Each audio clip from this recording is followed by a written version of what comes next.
trying to cool off. We're live from Cage Melodies, is named by Bax. We're the third show of the Design to Grind tour, named by Soda.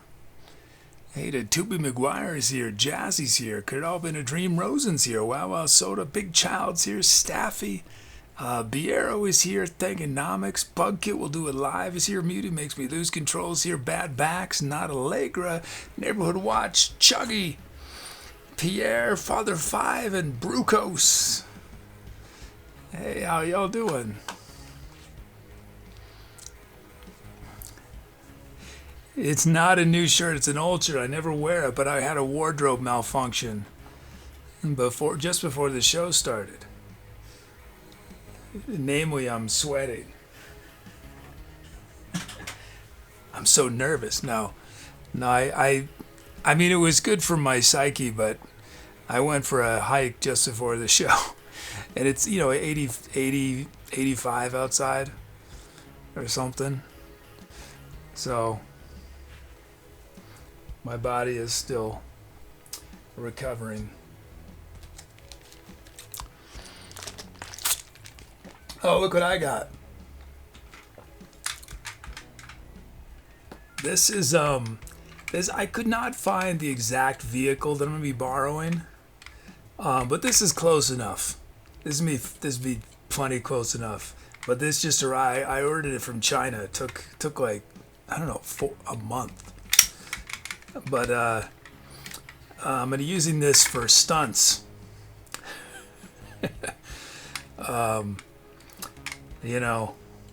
Since I can't exactly drive the actual car off of cliffs and stuff, this car is gonna do it for me.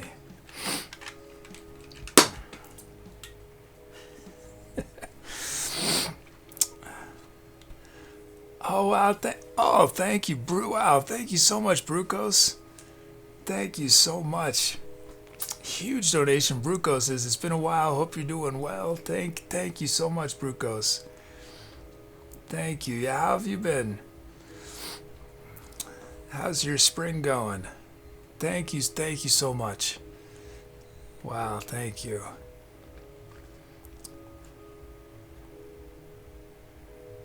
Yeah, honor for the Brucos.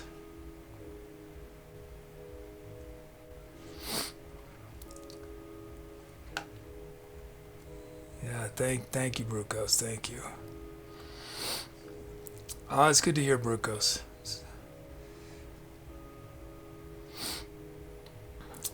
Well, let's do our award then.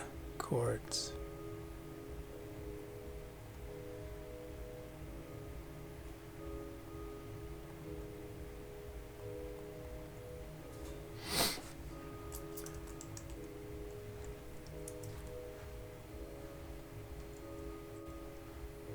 Oh, that's not working. Why is that not working? Oh.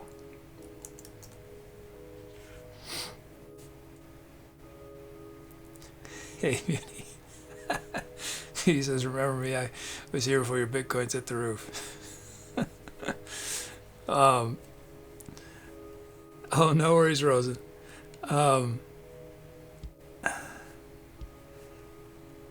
Let's see. Oh, we haven't done this in forever. This one. I don't think there are too many options, but... Or maybe there are. Wait. Let me just double check.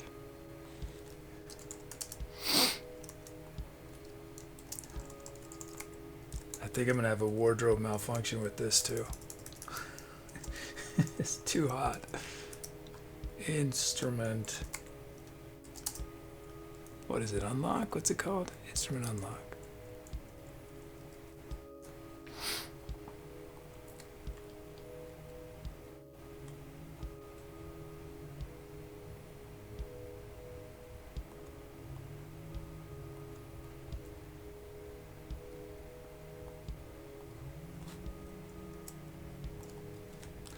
Whoops.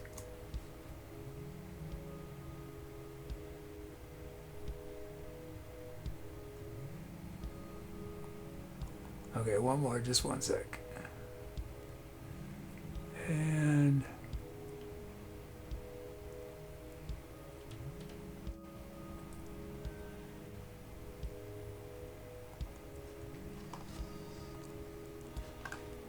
Okay, if you want an instrument for your stuff, run the reward command. Oh boy.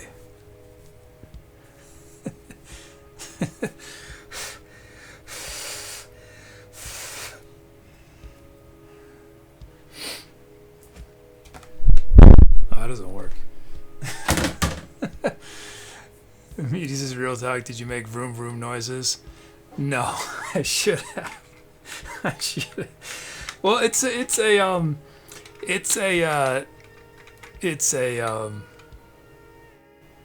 a Prius S or Prius. It's sort of the cheapest Prius that I'm gonna be able to borrow sometimes. This is a Yaris, Toyota, so it's the same manufacturer, so it's pretty similar. But the Priuses don't make a lot of noise, so maybe I should create a custom sound. Maybe we should use the Pinto sound, you know. It's like a supercar, you know, every time with this little tiny car, you know, like it's a Formula One racer or something. That could be funny. Oh boy. You know, I got some foam for Tubi, but then I was thinking, you know, I think I want Tubi to be even more portable. I think I'm going to use partial foam, but I found this material called PVC foam. And it's not something I could see in a store, so I just ordered some that I can return. But it's very thin, but I think it's pretty sturdy. Because what I was thinking is if, ideally, right, is if it's thin enough but sturdy enough, I could literally fold Tubi up. So the Tubi is only about, you know, that much space folded up. That would be ideal. So it'd be easier to take Tubi places. Pierre says yeah. Well, inside the interwebs, Tubi is still normal. Isn't that, where are you, Tubi? Isn't that right, Tubi? Yes, of course. Of course.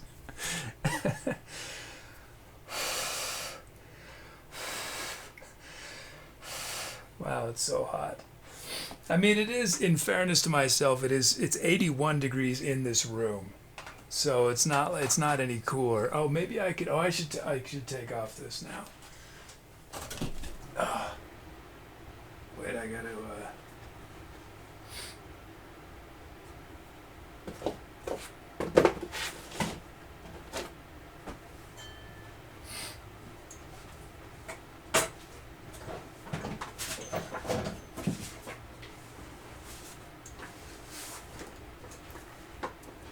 I normally have this vent closed up because I don't want the hot air, but I guess we're now in. Oh, that's nice.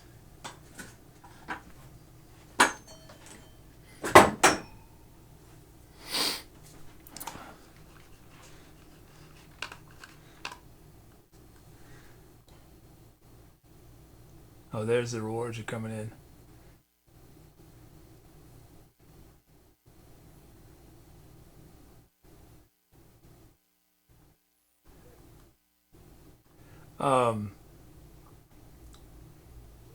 Oh, Rose is a low hum. No, this car has attitude, Rose, and it's gonna be ferocious. It's gonna have a ferocious sound, I think. I think every vehicle I have is gonna want to be more than it actually is.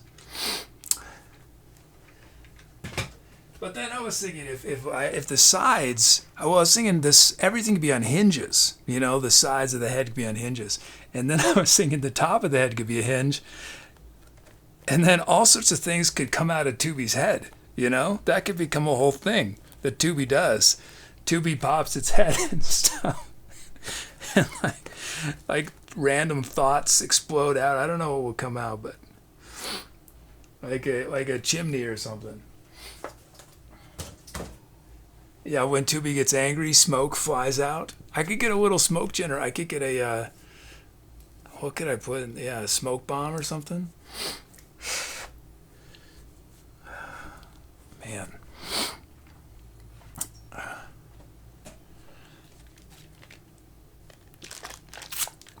Charles says, I like a horse sound.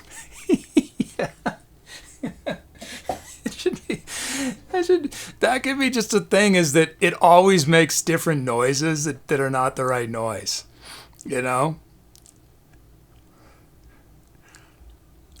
Sometimes it's a jet engine. Sometimes it's the sound of, I don't know, a train or roller skates or whatever.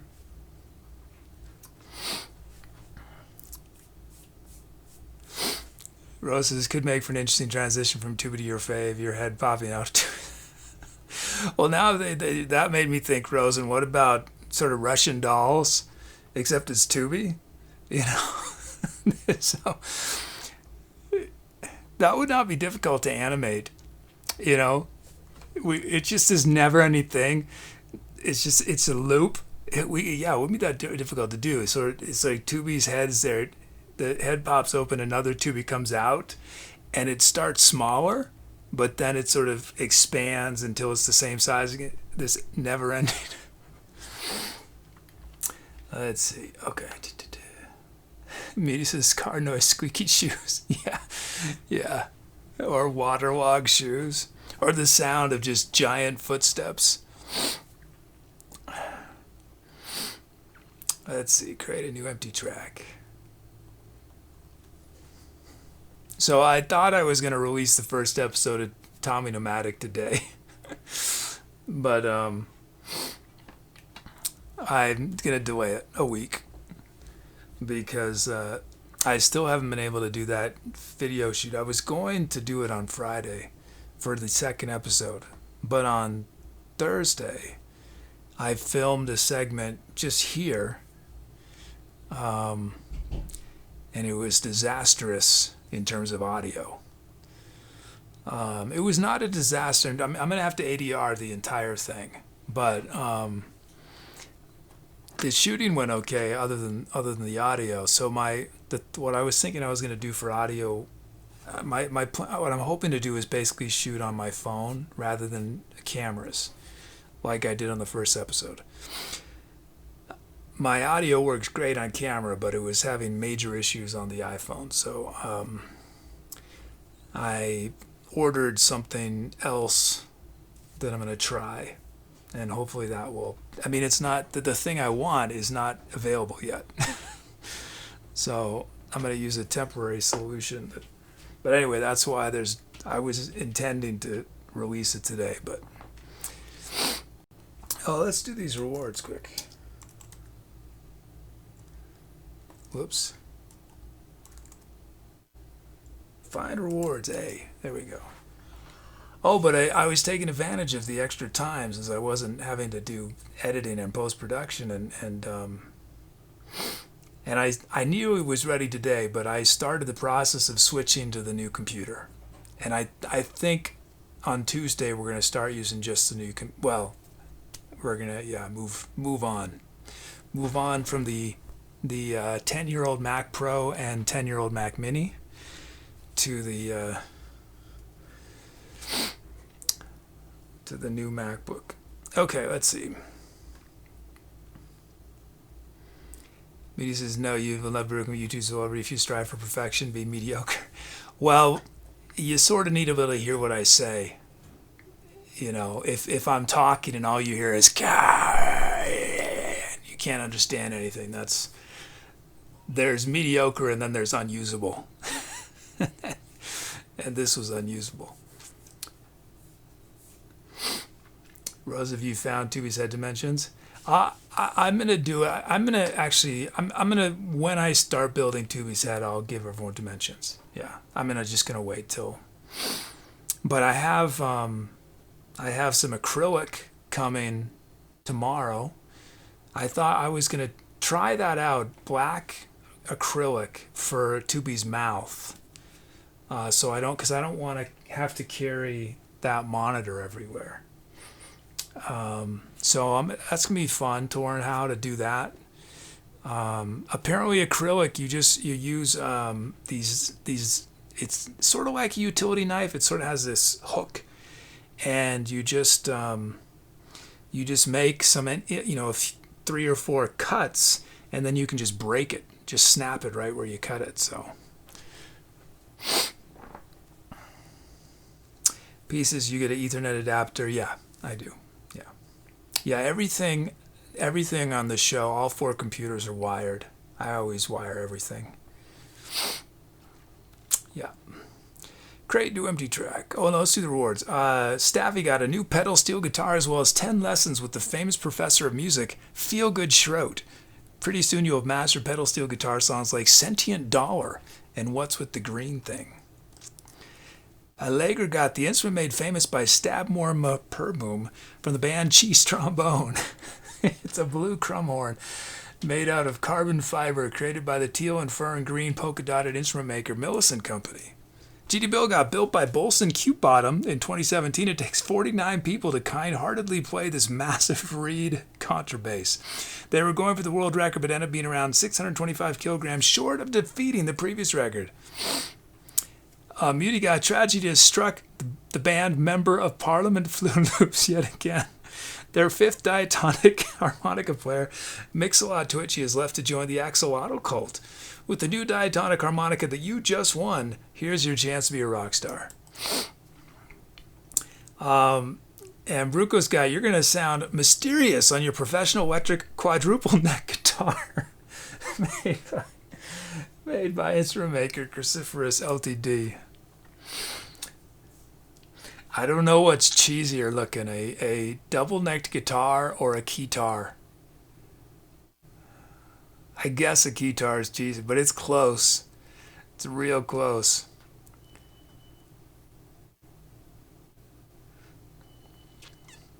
One of my favorite, well, I only like his stuff up until about 1974, but favorite guitar player is John McLaughlin. He used a double neck guitar.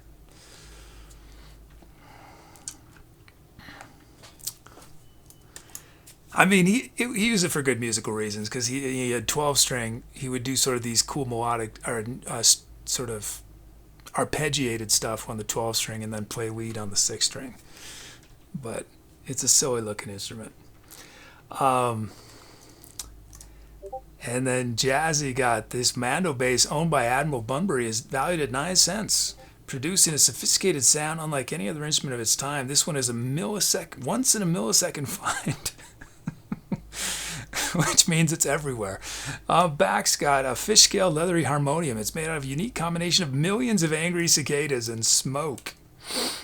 Is that why they're angry? The Economics got built by Miles Jenkins in 1933. It takes 59 people to instantly play this huge electric contrabass Saxophone. They were going for the world record, but ended up being 700 dashes short of defeating the previous record. Okay, let's see. Oh, radio's repeated itself? Yeah, I've just been doing all this computer work, so I've been breaking the connection and forgetting to reset it. Yeah. Every time I turn, they're on different computers, the videos and the radio. So radio copies it from another computer, and anytime I restart that other computer, it breaks the network connection. So that's why it happens. But it should be reset after the show, eventually. Great new empty track. Is this a draft? No.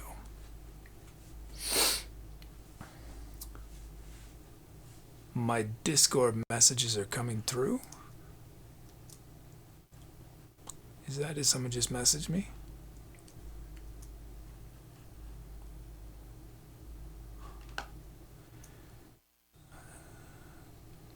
Whoops. Don't say. Oh, wait. Oh, did I not? Oh, I screwed up.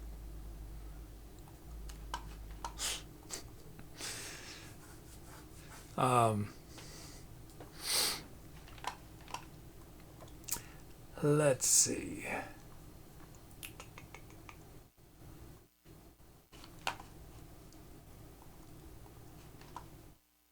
So, that one of the issues I always complain about is Tubi loading sounds.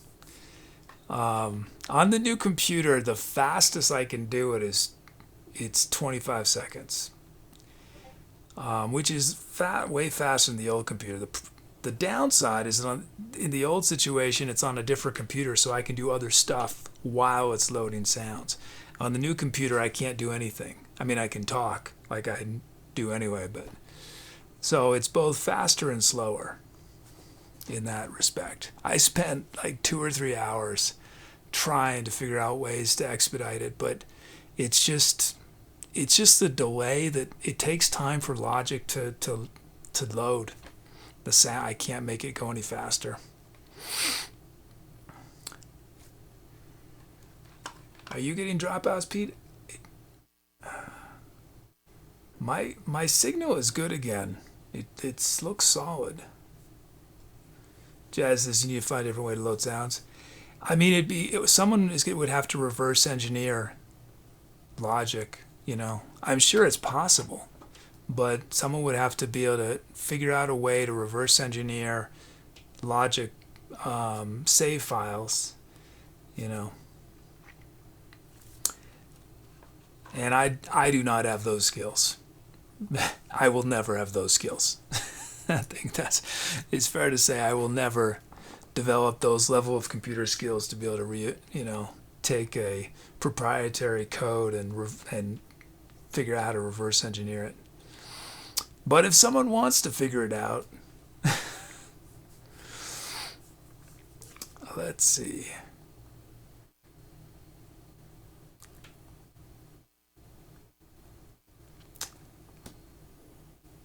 It says OBS says I'm not getting any drop frames. Let me check Twitch.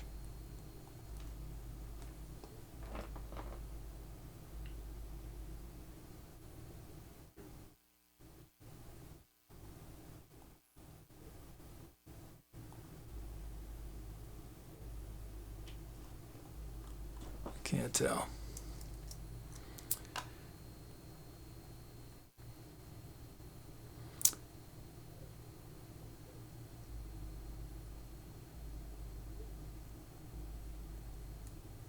Oh, I'm sorry to hear that, Chills.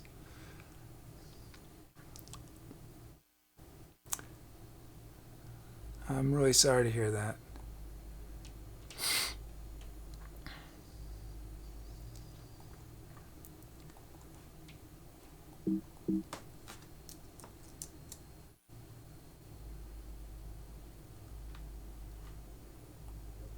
But I'm glad that they were a part of your life, and hope that their memory will live on.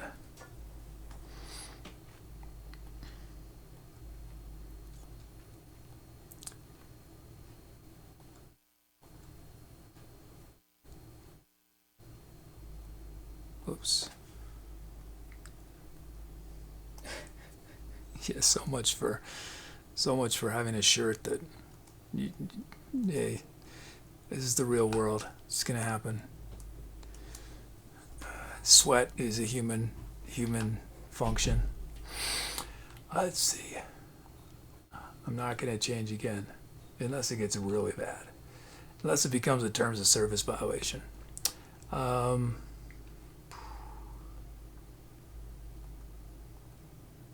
try this again.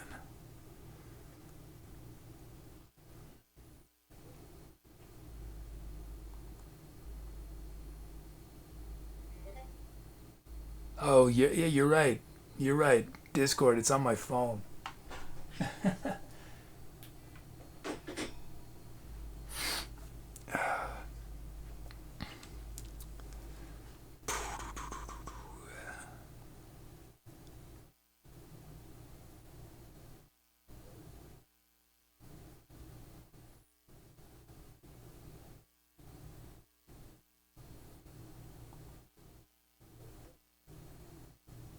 Oh, whoops.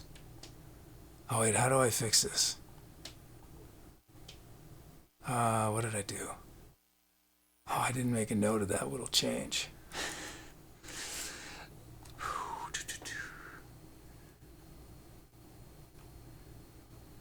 It's a significant process to change from using two computers to one computer, because I had two different programs running in each computer doing different things, and I have to integrate them. I have Ableton in one and Logic.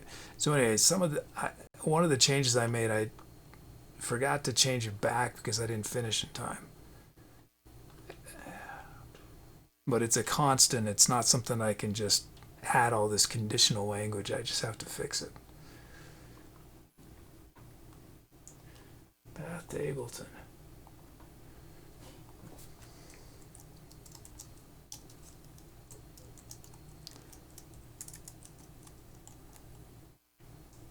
I think that's right. I can't see.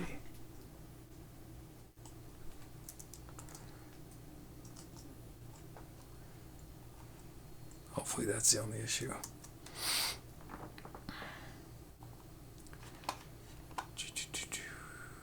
Okay, we got Father Five's first chords, and Jazzy's 350th song, and Watch's 2,450th request.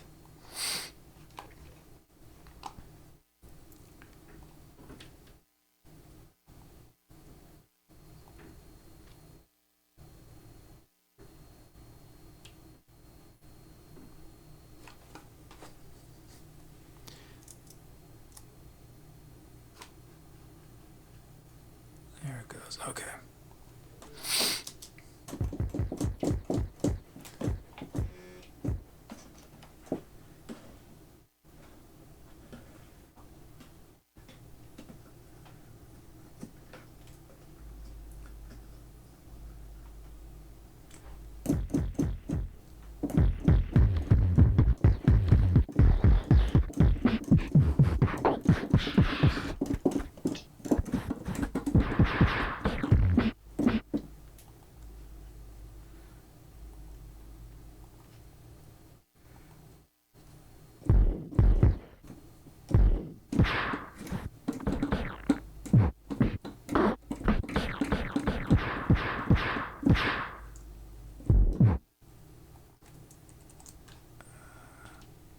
Oh, does that not work?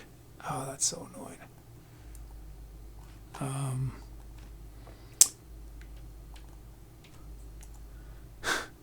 So far, there have been absolutely zero benefits for me upgrading to Ableton.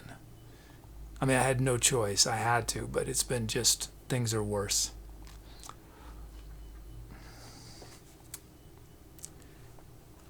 That's usually the case.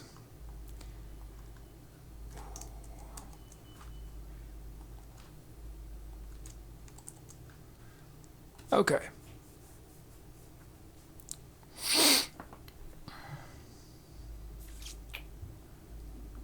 We got a chord for the 5. It's wood.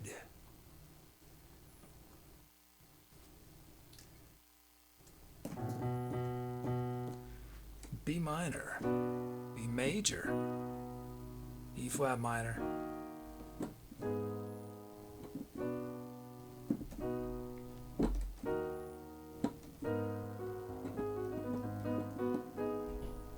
Nice. You said she could post on YouTube to get your mind off things.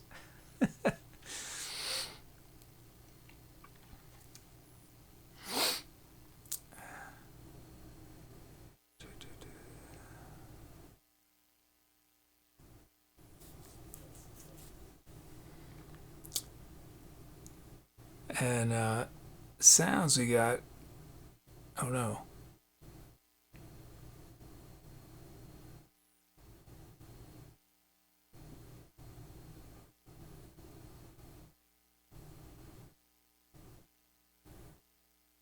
Oh no, no, no, no, no, no.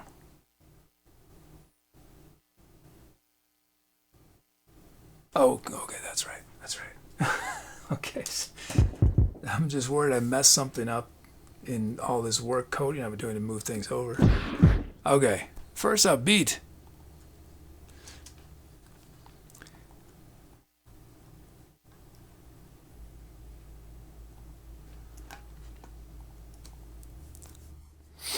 Yeah, I've drank a lot of water, Rosen. Thank you, but I'll drink some more.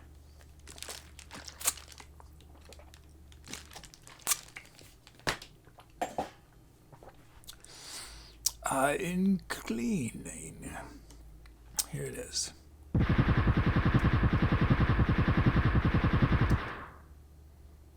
That's not the right BPM, though. Is it? Wait, what's our BPM? Oh man, this is going to be an intense track.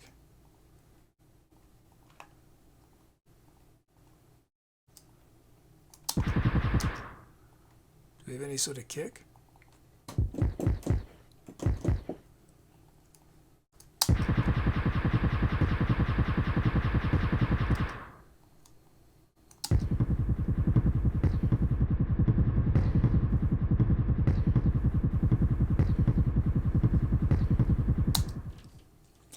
Okay, there's our first beat. And then Brute goes.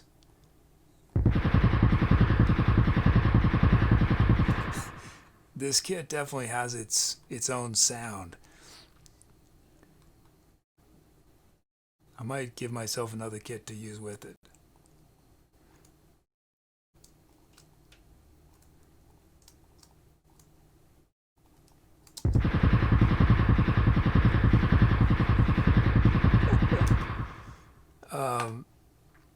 Yeah, I'm gonna give myself something to.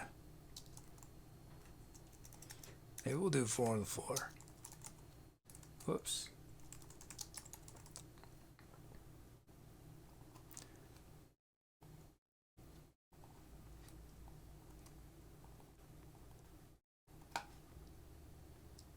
I need to turn it to guitar though. Oh, you know what? I don't know when I'm going to be able to set this all up, but I've been limited with my gear to 8 stereo sounds. That's why we have 6 sounds, a drum kit, and then I have a utility channel. So that's 8 tracks, 2 stereo tracks, left, right channel. I have no such limitations now. Yeah. So theoretically, if we're someday when we do rave nights, I could totally have channels just for the kick drum, which is nice. I mean, that's sort of how it's done typically. Is you're gonna, for almost any kind of music, is you're gonna record the kick on its own track, but I always have my drums all in one track. So any processing I do is gonna, affect everything, unless I have some complex chain where I'm doing crossovers and stuff. Okay, let's see. Wait, that's still our. I didn't do what I was supposed to do. Drums 12.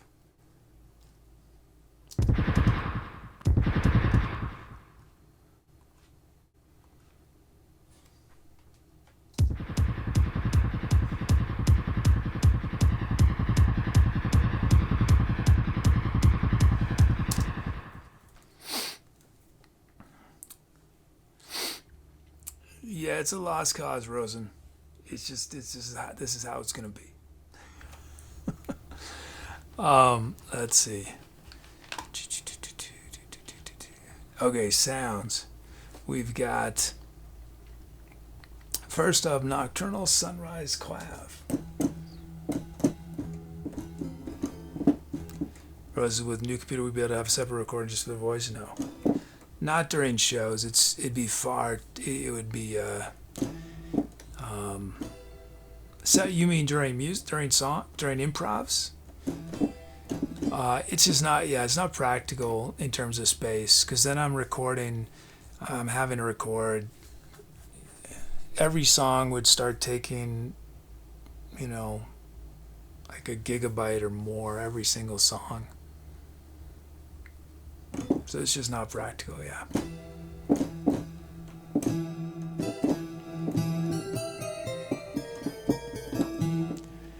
And then we got Don't Worry, Honey.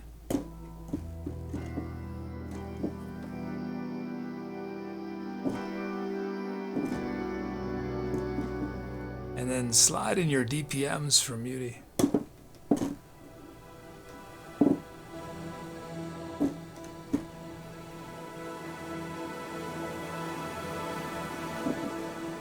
bass or anything like that. Metro Jolt Major. It's a debut.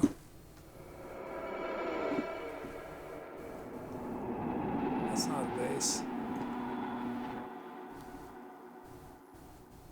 Zoo Q Jewel. Can I use this as a bass?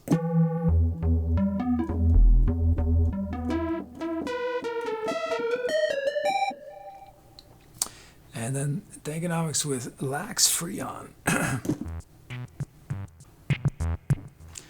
Not the right BPM though. Let's see.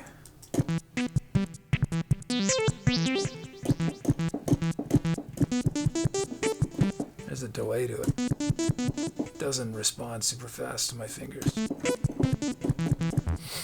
Okay. Let's see.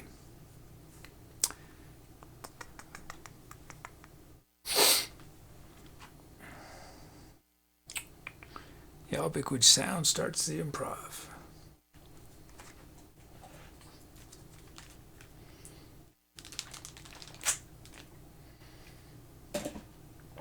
Oh, one last show and tell. I think I still have time. Look what I found. Look what I found. This is really cool.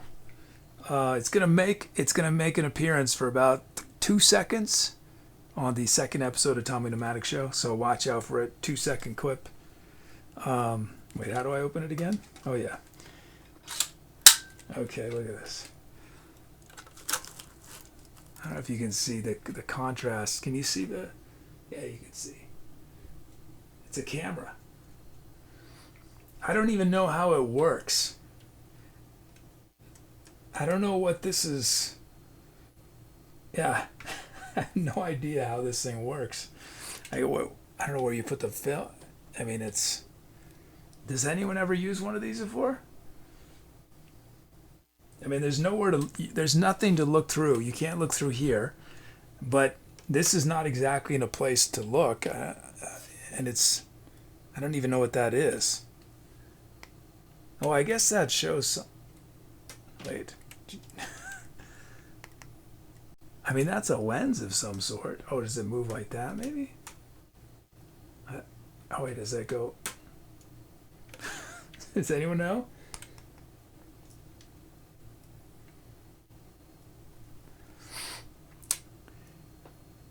Pieces. I still have an old analog Nikon camera, and the sound of mechanic hook is the most satisfying ever. Yeah, I love shooting with old cameras. Okay, how do I put this away?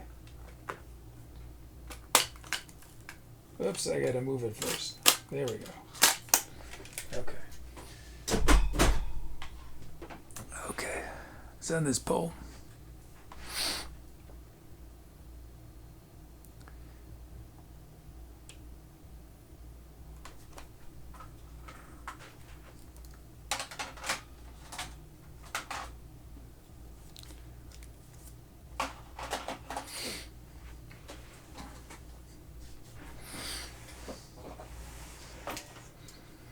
But if this PVC foam works the way I hope it will, it'll make it. I think it'll be easy to make little tiny tubies also, which I have a lot of ideas for. Okay, but we got a bunch of unlocks. We'll do those. Let's do this track, then get those unlocks. Which thanks again to Brucos. Thank you so much.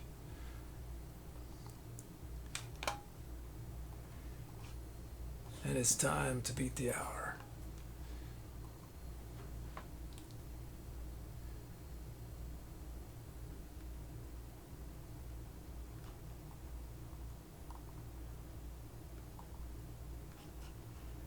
Here we go.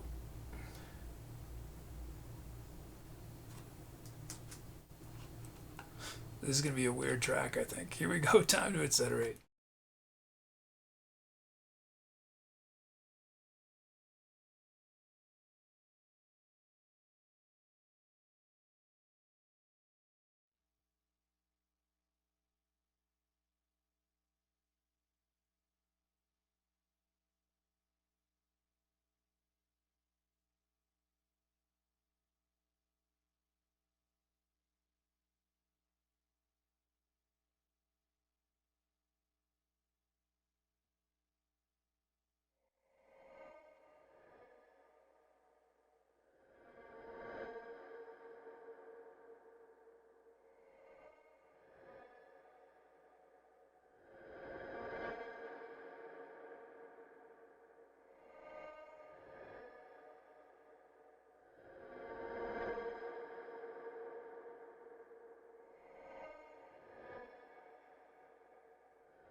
Thanks for those calps.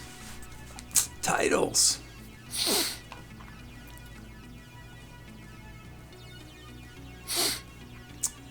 Neighborhood watch with erasing raindrops. Thankonomics settling unease.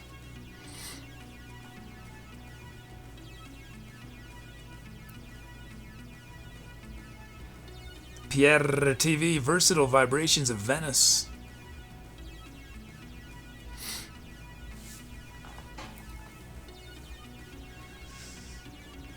And jazzy puzzling peculiarities. Peculiarities. Peculiarities. What is it? Is it peculiarities? How do you say it? Peculiarities. Must be peculiar. I don't have a hard sign. Peculiarities. This is have to be say it.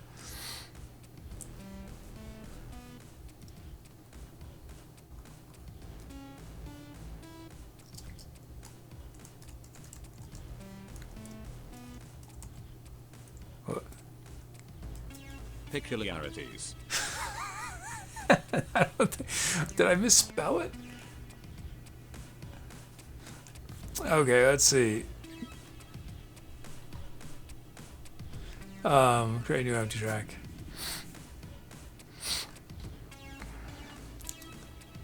Staff says to be tried. You know, it's funny. I looked over. This is what's so fun about creativity is that it's so much of creativity. I think it is about making connections between things where you didn't have any connections formed prior to that moment. You know, not that this is a good idea, but I think it's just an example. So I look over here and I see this, the car right next to this, and I see Tubi's head. Okay, these are Tubi's arms. So then my brain immediately thinks, okay, so we start on a shot of Tubi, right? And then we cut to an interior shot of the car driving down Tubi's arms. And then we have that close shot of the car flying out of Tubi's arm.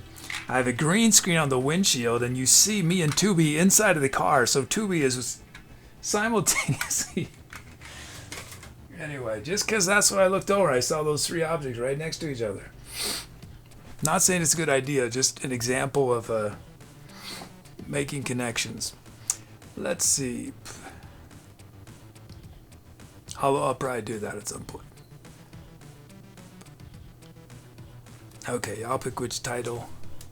It's going to name our track.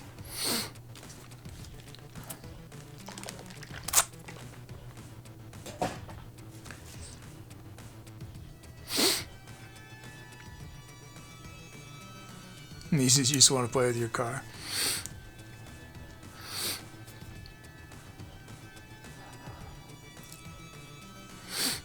Oh, did I only put... I thought I put 4 up. Didn't I put a 4th up? I meant to put Jazzy's up. Can I add Jazzy's after the fact? Nope. I don't think I can. Yeah, I can't. Well, I like the Jazzy.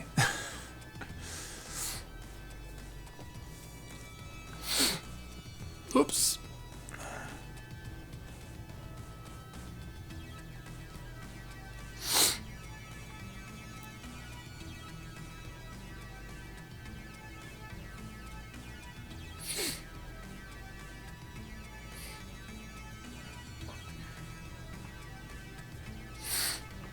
I've found out I have access to a Dremel. I've never used one before, but there's so many things you can do with it apparently. Has anyone used a Dremel before? Oh, the whistling. Yes, I forgot. And Melodica too, didn't I?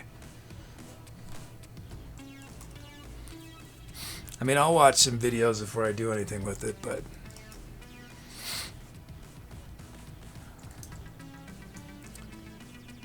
Melodica, whistling, the rare whistling, just a little bit of voice. It's a brand name. What is it called? Is it a circulating? What's the non? What's the non? A rotary tool. Doug says. Okay, a rotary tool. Rotary tool. Yeah, I saw it used. I didn't know what they were until I was researching how to make a tombstone, a grave, and they used foam, insulation foam type stuff, and a Dremel, a rotary tool.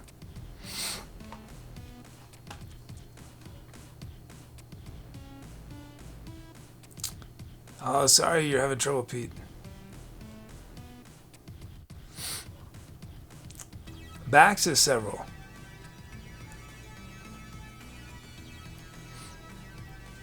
Roses, what type of tubies hands? I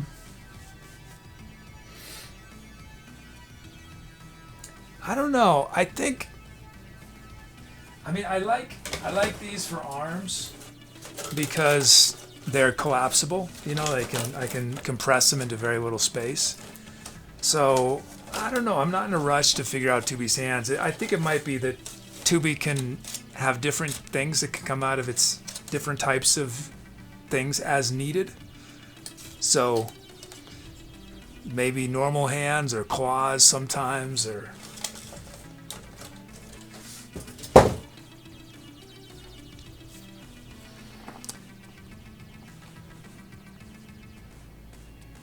it'll be like Inspector Gadget.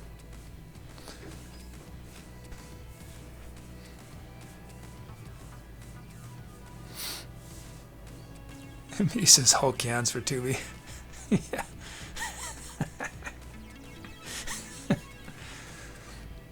So I just was imagining if you could get the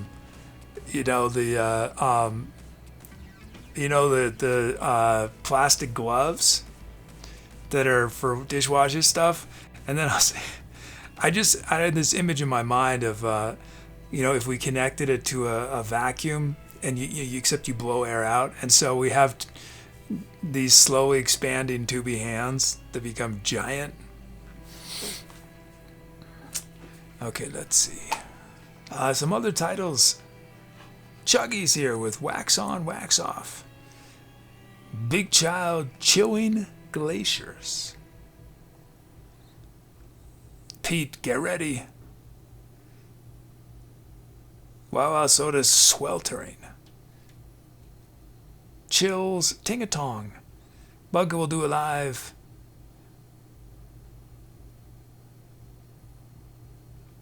Caught on camera. There are a whole bunch. I was like, I don't know if I feel like I'm probably missing something, or I better skip that one. He makes me lose control. Meaty's a similar situation.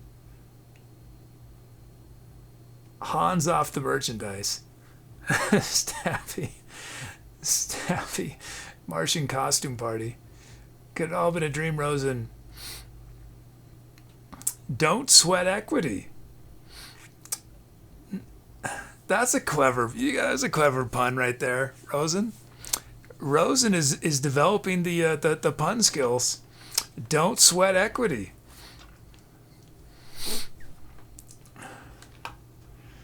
Let's see.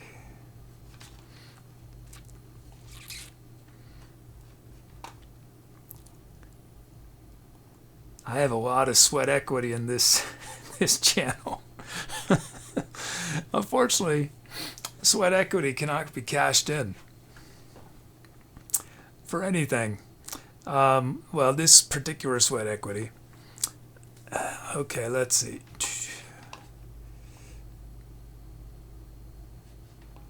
Oh, and thank you to an anonymous gifter for gifting a sub to Chills. Thank you.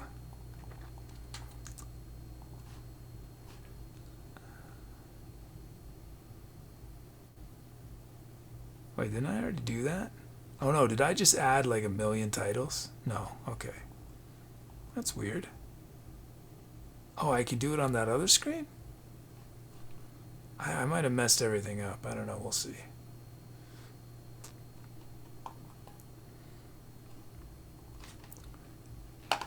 Okay, let's end this poll then. We got a bunch of unlocks.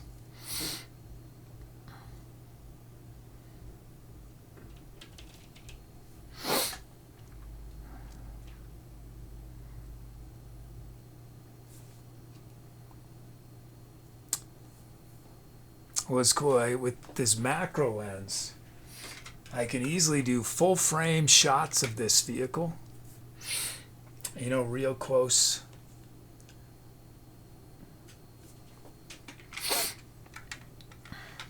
I don't know how difficult it's going to be to... I got to experiment. I got to take some video of me in the other vehicle and see if I can... how fake it looks. I mean, it doesn't need to... I'm not going to... It's not going to look like Hollywood already, obviously. It can look sort of mediocre, but I don't want it to look terrible.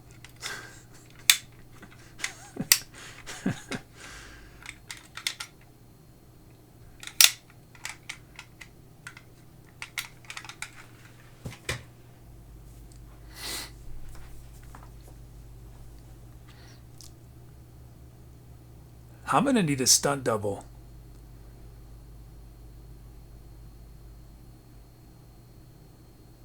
I should get a crash test dummy to be my stunt double.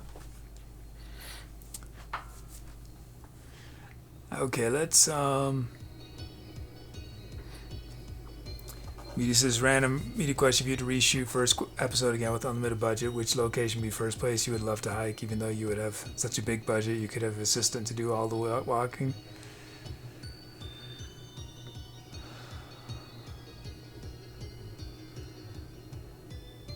It'd have to be so much money, Muty, for me to be willing to reshoot. It'd have to be...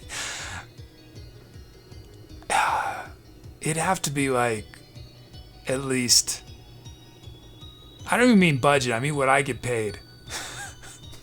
It'd have to be like at least $10,000. How do I do things twice? I'm going to rephrase the question. What would I be really... for episode 3, we'll say. How about that, Muty? Episode 3. Unlimited budget. Location. Unlimited budget. That's easy. I would go into the ocean. No question. That would be... I would love to... I am much more interested in going deep into the ocean than going into space. Well, going into space with the skills we have now. If I could travel the galaxy, I would do that.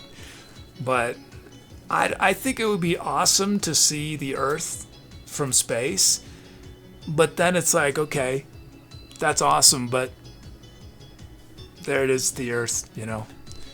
Whereas the ocean is this just the last mystery, you know, that we can maybe access in our lifetime. So I would shoot in the ocean. Yeah. So I'd have to get our budget would cover a submarine with a huge observation deck. So it'd be 300, it'd be just everywhere you looked. You know,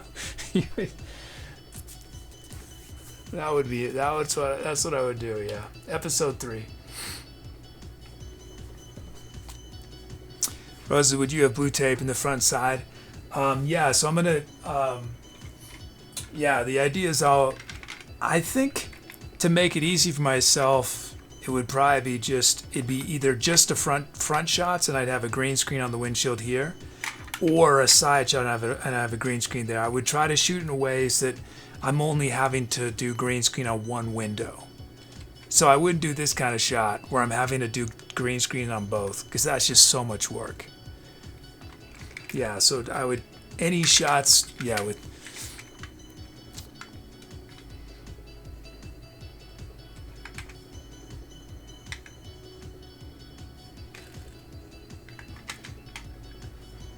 Yeah, so we do aerial shots so you can't see.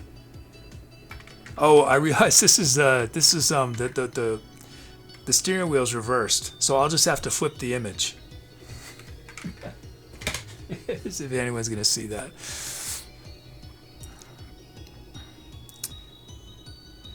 We get a diving bell like shaped like a cow, so we have a cow.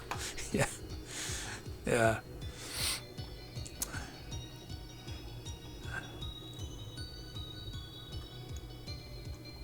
Okay, let's end this poll. Roses, do you have sea legs?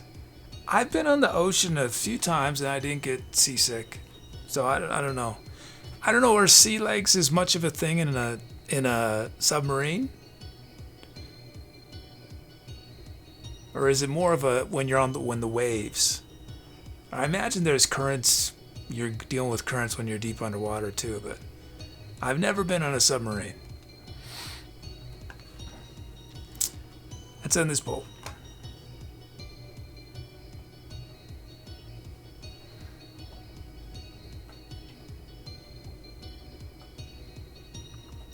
Mises, will you tape off the brand of the car? Well, we're gonna name it. Oh yeah, I did add all those to the poll. I guess I did.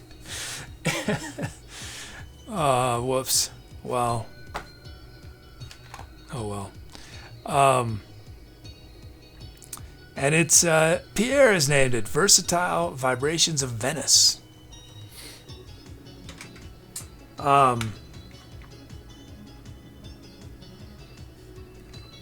Yeah, we're gonna name it, and so I can cover up the license plate. This says the name of the car, and then the logos are so small. Yeah, but I'll cover them. I don't know if I'm gonna cover it on the actual car. I mean, I'm not. It's not my car, so.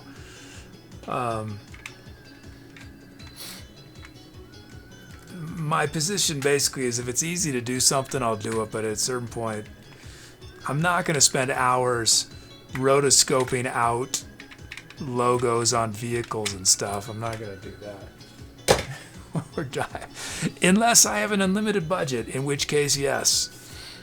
I will have a dedicated staff whose job is to just get rid of all logos. Okay, let's check out some of these. We got a new drum kit for Muti IWJ. Jazz, you can move in editing. That's what I mean. I'm not gonna do. I'm not gonna do that unless it's incredibly easy. It's really easy to get rid of things if it's a static shot, right? If something's not moving on camera, it takes 10 seconds, minute maybe. But as soon as something's moving, then you're having to track as the vehicle moves, and that is very tedious.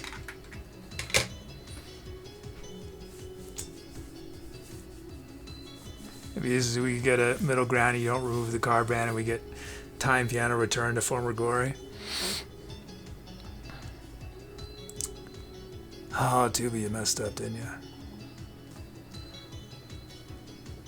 Or maybe you haven't tried to load yet.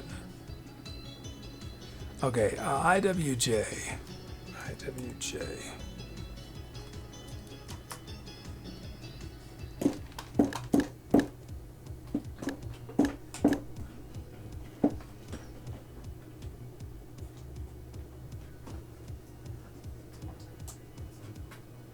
Oh, I don't know. Oh, Tubi's working. I gotta wait.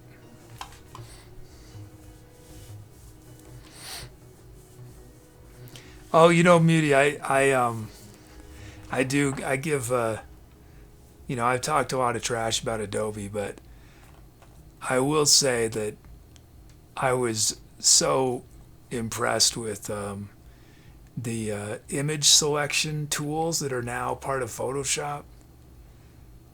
The old days when anytime you wanted to select something, you had to sort of tediously draw shapes around it, and then it never was quite right. And now it has this artificial intelligence or machine learning or something where you just click on something and it figures out what you want to select.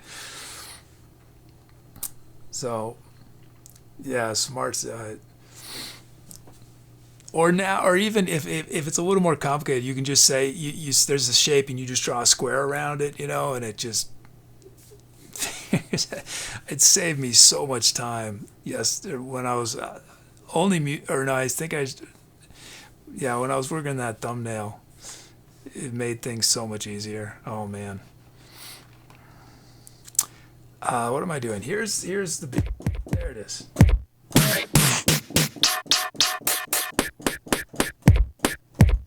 Oh wait, that doesn't sound right. Oh no, that's not it. That's not it. Tubi screwed up. IWJ.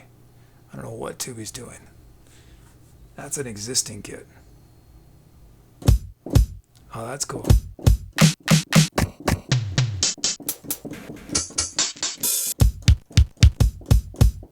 I like the kick drum has a hi-hat sort of baked into it. That's...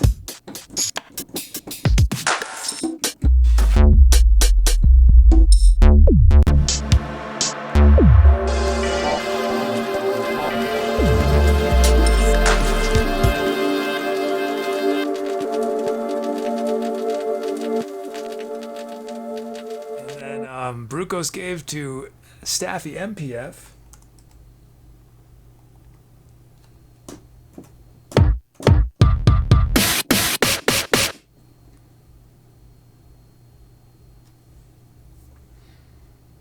Yeah, Rosen, it's just not practical to do it at all. I mean, I don't even have a way to do it now. It would take it would be a big thing to do that. Yeah, unfortunately. So it takes up a lot of space, and I would have to create a whole... I mean, there are ways that I could do it, but it would be... Yeah, it's maybe someday, but unfortunately it's a huge project.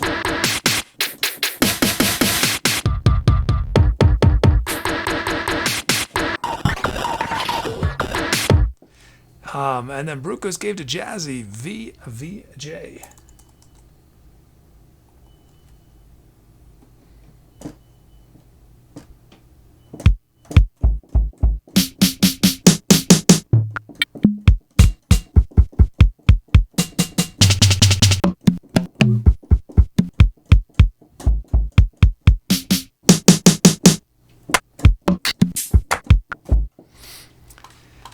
And then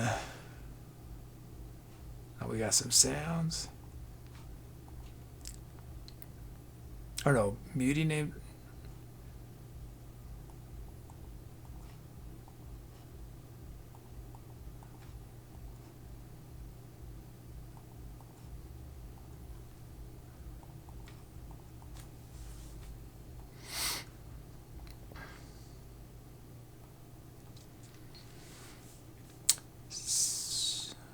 Were there new sounds? Oh no, those are for the drum kits. Beauty Nakes named the sound, I want my baby back, baby back, baby back, baby back, jibs. And Staffy, I might pity the fool.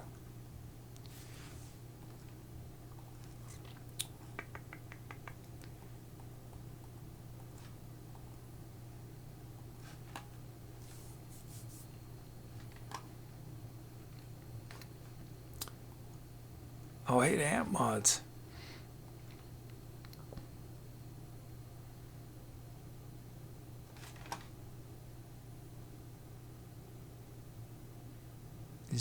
Did Tubi crash?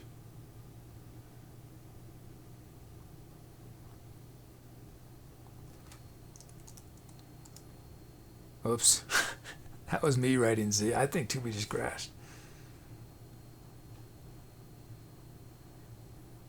Because everything looks so smooth and good so far, and you know what? I can share this nugget of wisdom, and serves my beacon in perfection is illusion. Ruining the perfection of creativity by overfitting isn't.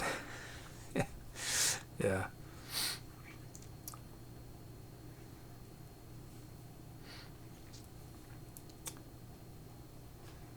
Let's see. Now, I won't be able to be perfectionist about these episodes. Doing one a week? No. No. even if I wanted to be, it wouldn't be possible.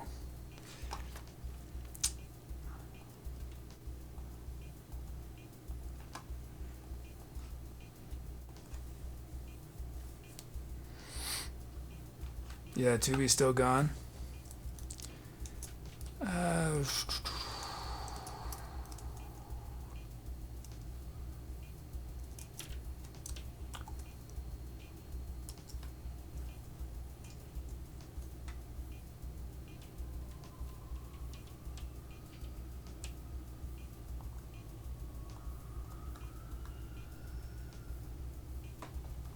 Seems like it's...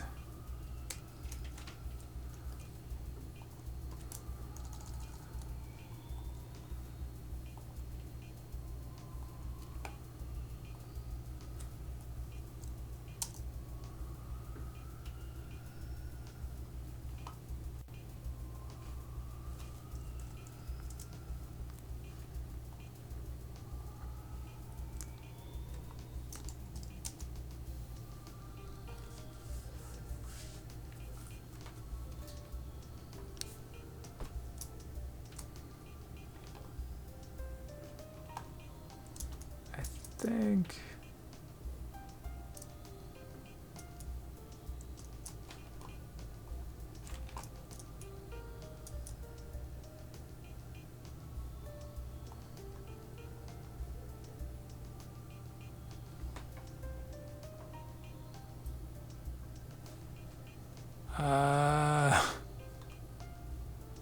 wait, is there could your computers?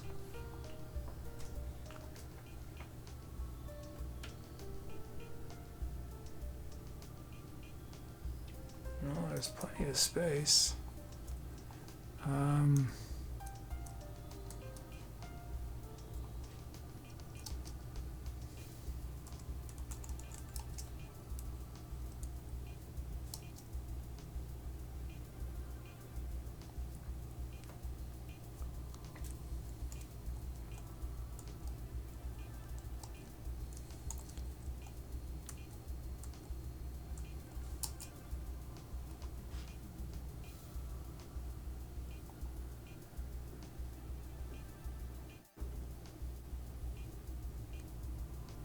Oh no.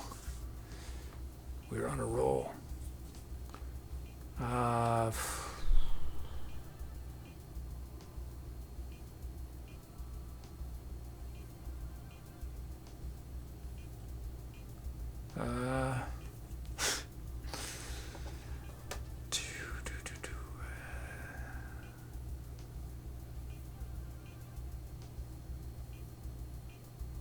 So Tubi uses this helper program to get messages from chat,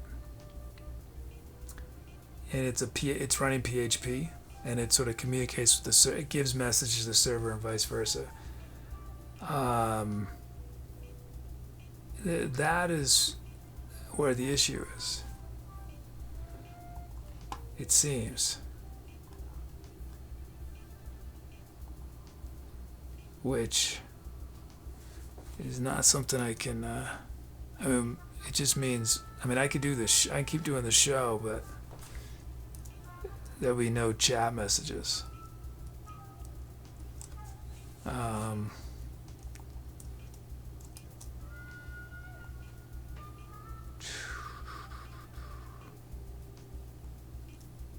No, Muty, no, it's... But I've restarted this twice and it's...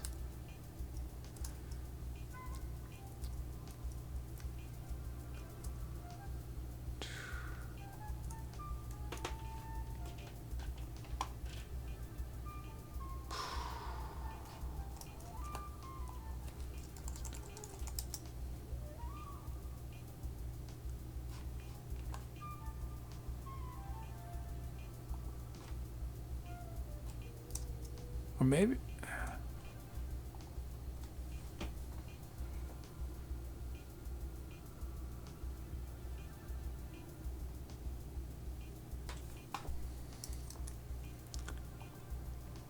Maybe it is a server thing.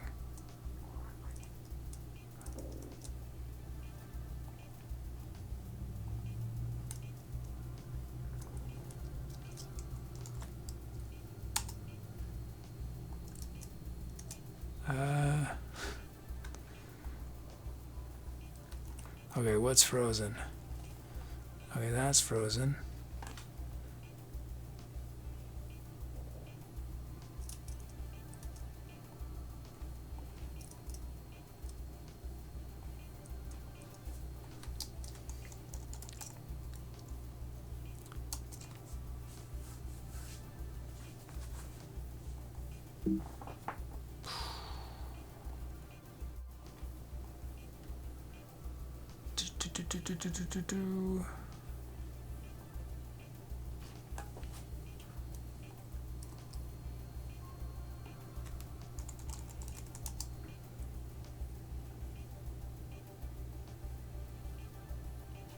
Ooh, it's not a good sign.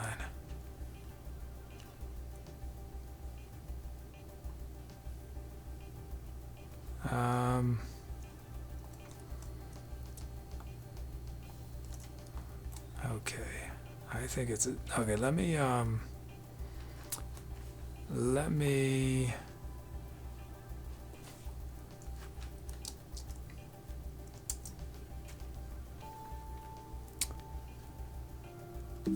okay, let me try to.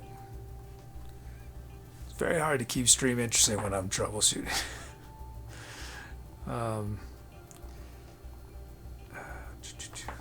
Okay, let's quit all the server scripts. Server loop, start enable, except we're going to do a disable.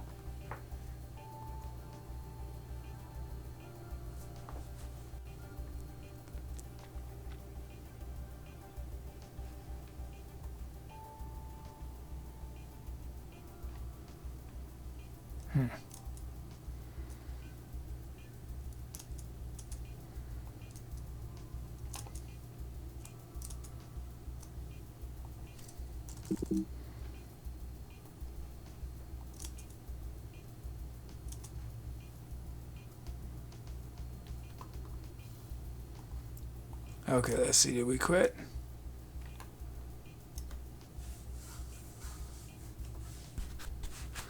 Why are there so many data API instances? Okay, let's just close the server. This means I have to do that on 2 other computers. And oops. Go over here.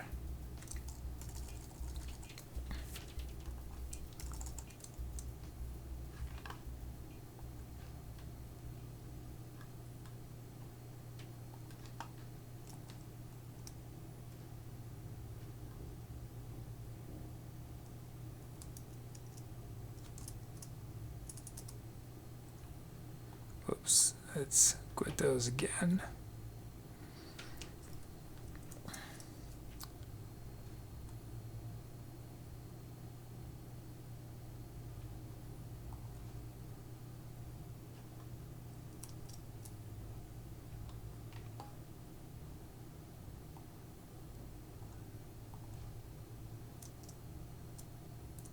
Okay.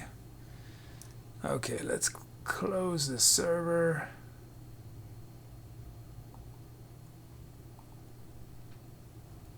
Whoops.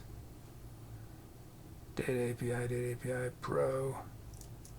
Okay, I closed that.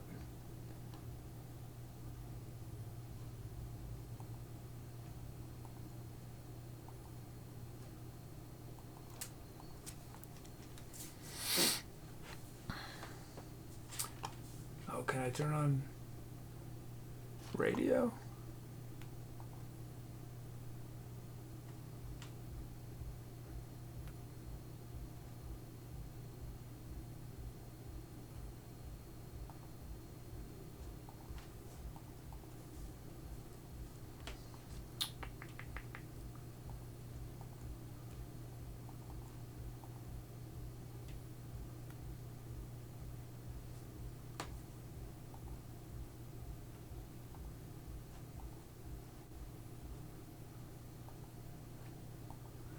Okay, there's one script that will not quit.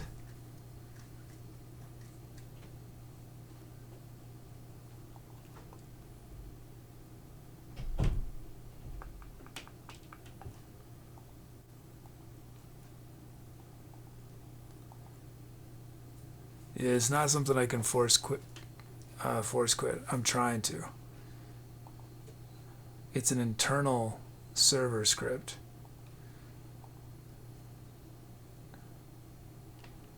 So it's not accessible.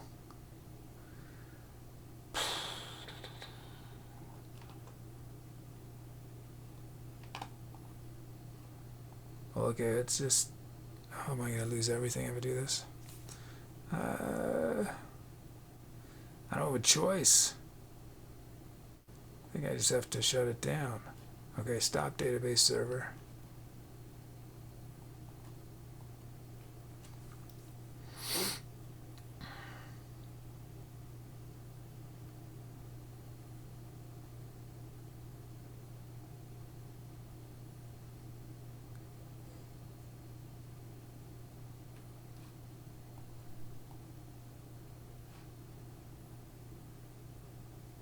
Yeah, it's not that kind of thing, Jazzy.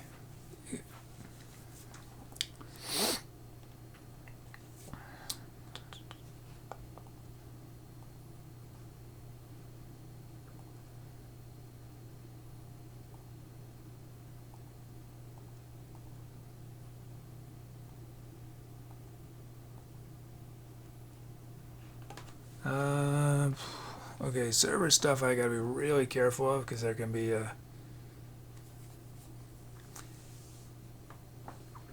well, yeah, that's what I mean, Jazzy. It's within the server itself, so it's not necessarily something I can access via that very easily. And the thing I'm concerned about is that my database is still closing, so I want to. It's very bad to quit, force something to quit at a root level when the database is in the process of closing. So I'm trying to quit it through the server itself, which is preferable to the it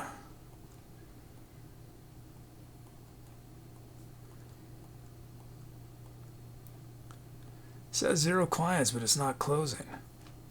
Ah, this is really bad.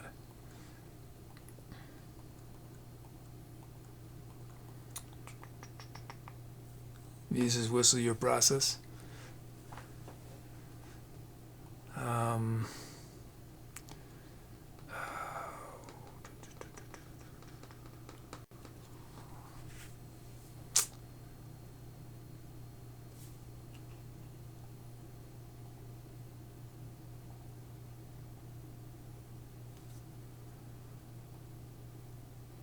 Oh, thanks, Doug. It does as well. We wait. I reviewed it. Did it help?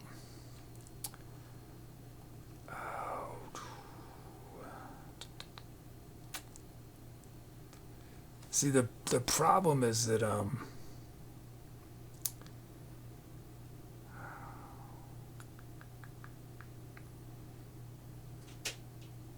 when this very, very rarely happens, and when it happens, I generally prefer to rebuild the database than to, because we could restart, but then I'm potentially using a compromised database.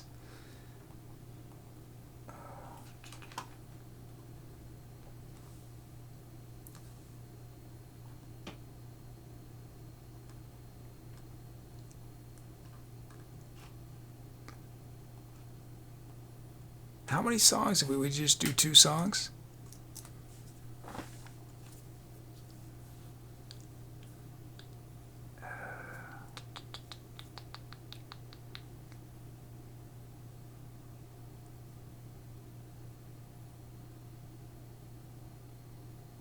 We just did 1 song?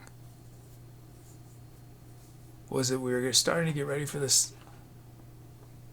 We just did 1 song? Oh, man.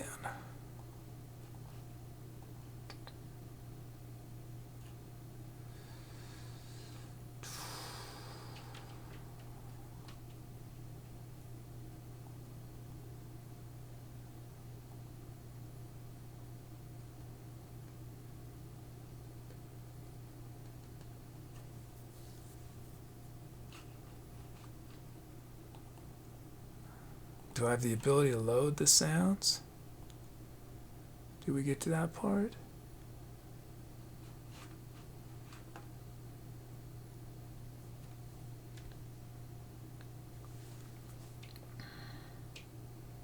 Well, let's see, can I run the show without any Tubi? I think we can at least do one more song, I think. I think we can do this next song.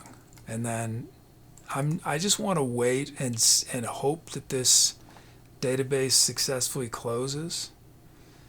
But we can do this first song. I won't be able to it won't be titles or anything. But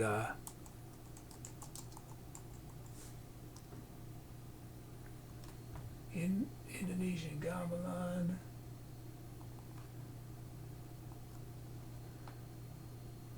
Peruvian panpipes.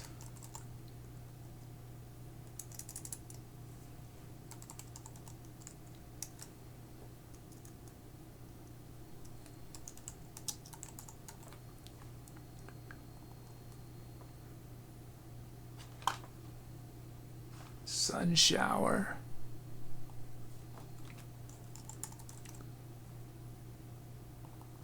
And then 80s hair attack.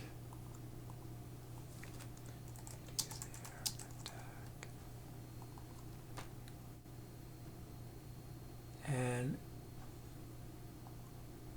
funk. Yeah, KO. Whoops. Does anyone know what is the code for that? It's not popping up for me, does it? Oh, there it is. Okay. Okay, so I'll just demo the sounds. We got slapped electric.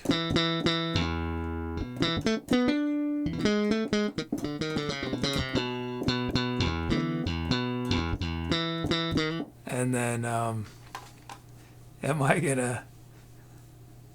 You gonna manly type in all these quotes? No. Yeah, I don't think so. Indonesian gamelan.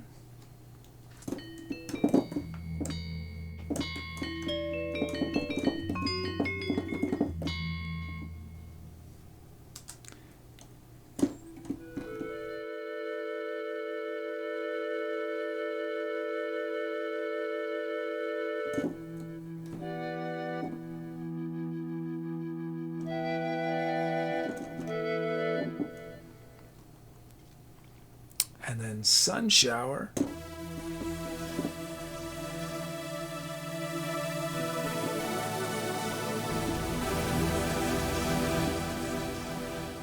'80s hair attack.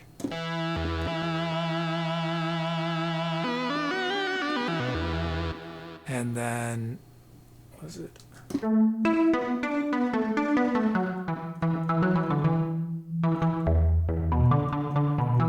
What's our kit?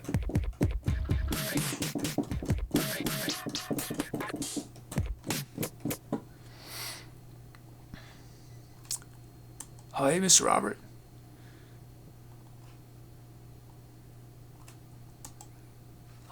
And let's do our beats.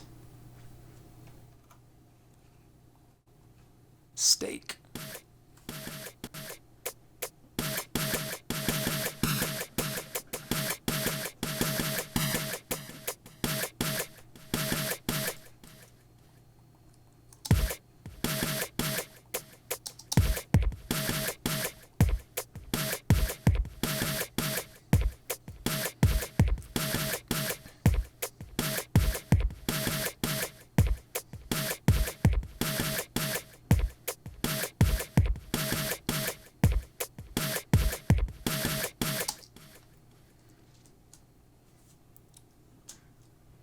And then soda.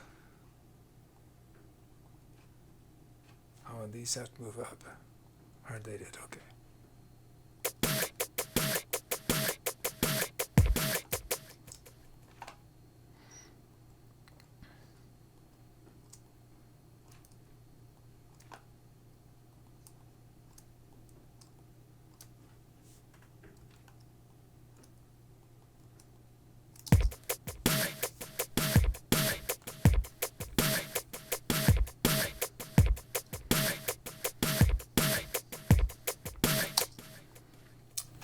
Okay, got our beats.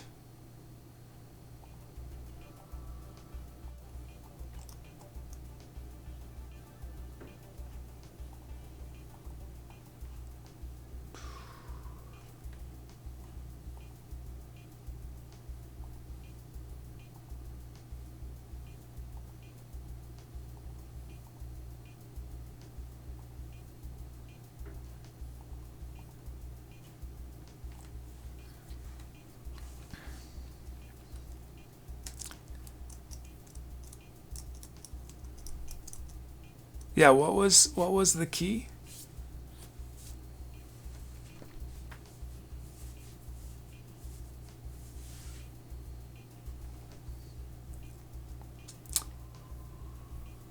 Yeah, because I've lost it. I don't have a way to see that. F? Okay.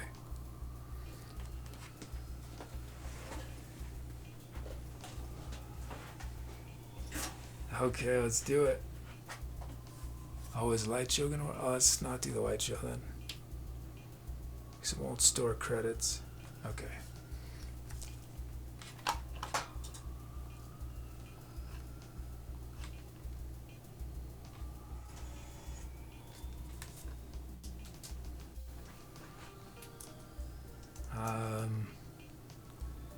Tubi does all these steps for me. I'm trying to remember what I'm supposed to do. Oh yeah, that doesn't work. Okay. Oh yeah, and there's no titles. I'm not going to see any titles, so you can submit them, but they will not exist in Tubi's brain. Yeah. Okay, here we go. Time to accelerate.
Thank you.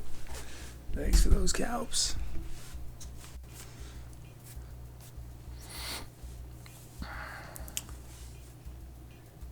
Oh, thanks. Thanks, Jazzy.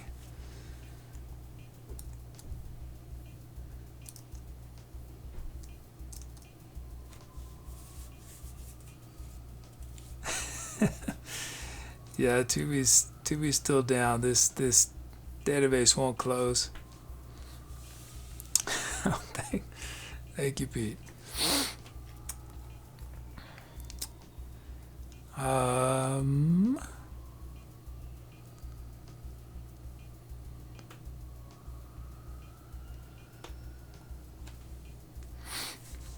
Yeah, I think it's gonna be a.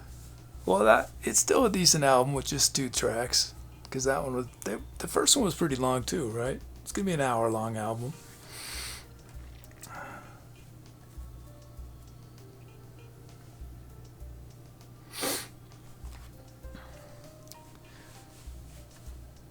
But yeah, I'm gonna have to the database. I'm gonna have to do off stream because what I'm trying to decide what I want to do. It's a big process.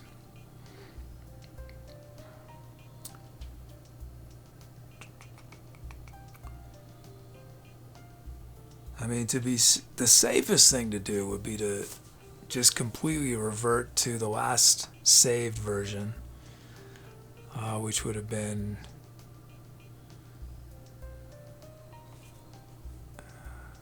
I'm gonna lose a lot of stuff. Oh no, this morning. But I think, yeah, what I'll do is probably I'll export all the tables and then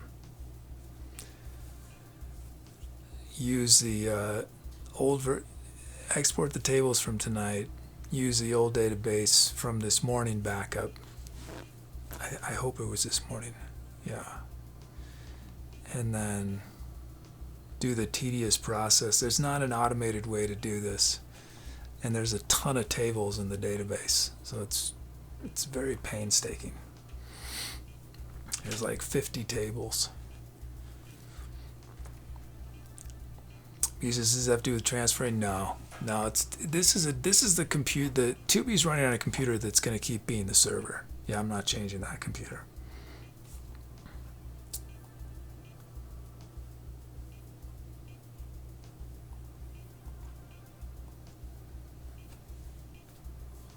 Zalvevs is deciding how to resolve technical difficulties while improvising. Yeah. I think what we'll do, I think what we can do is we can just hang out for a bit, and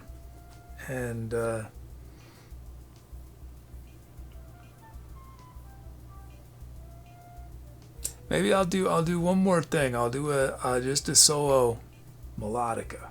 How about that? I'll do some solo melodica, and then we'll hang out for the rest of the show. Let's do that.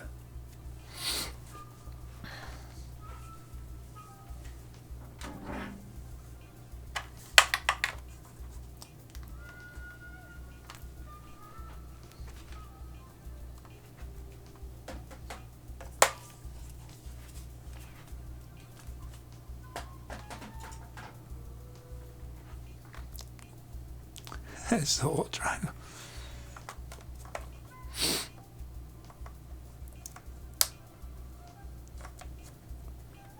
Oh, thanks, Meaty.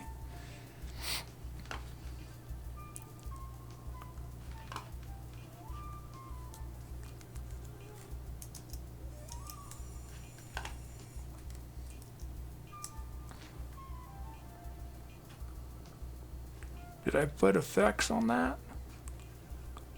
On channel 8? No, I didn't. Okay.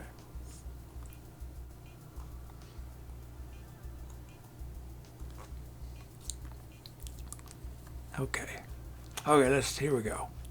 I mean, it probably won't be that short, but it'll be shorter since there are no drums.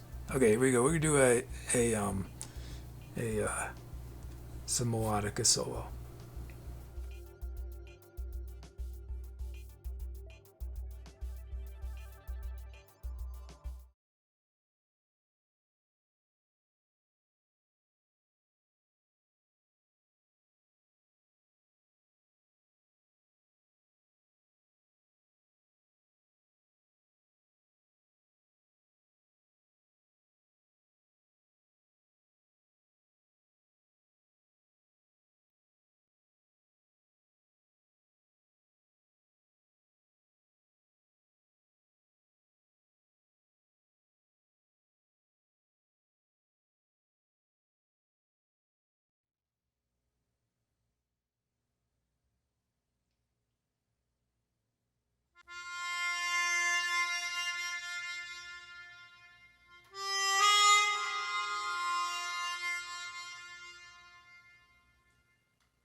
Okay.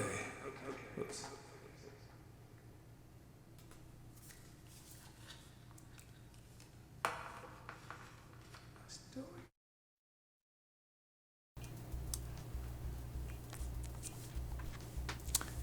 Oh, did we get a raid? Who is the raid? Thank you, whoever you are.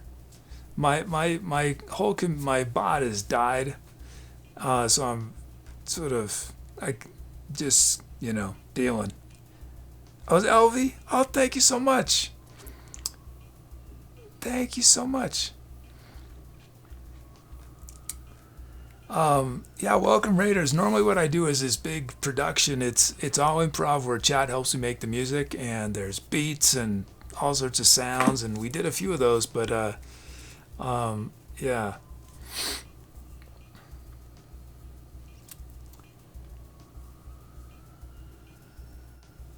Doug, so we should probably just force reboot the computer. Yeah, I have to be careful about different databases. Like, it's hard to explain. What's the worst that could happen? I know there's something very bad. Anyway, yeah. So for Raiders, let me just show you a quick video to give you an idea what I'm all about. But how was your stream, LV? What were you doing today? Doing some music, or here's a little video that explains my show, and then maybe I'll do a few more solo instruments, because I never do that on this show. Where is the video though?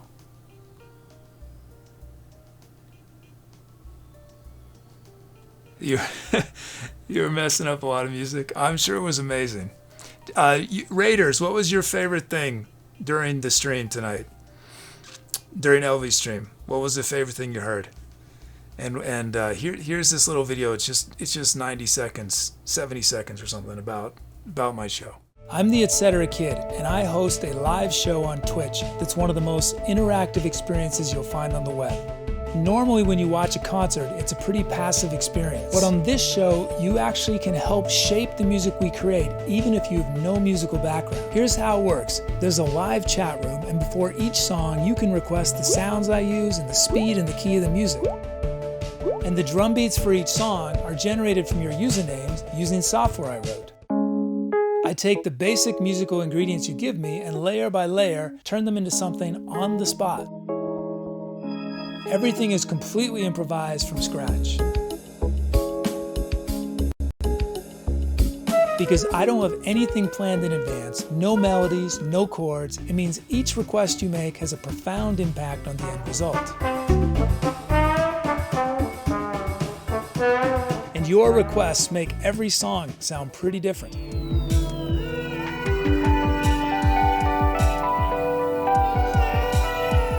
As you watch these songs come into existence, you also get to help name them.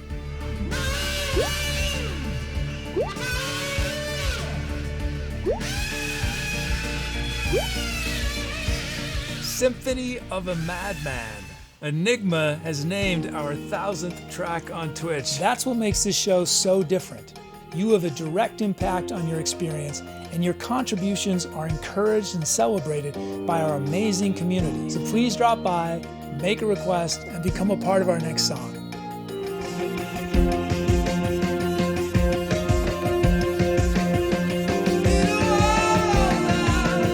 Good night and good luck. I'll see you soon.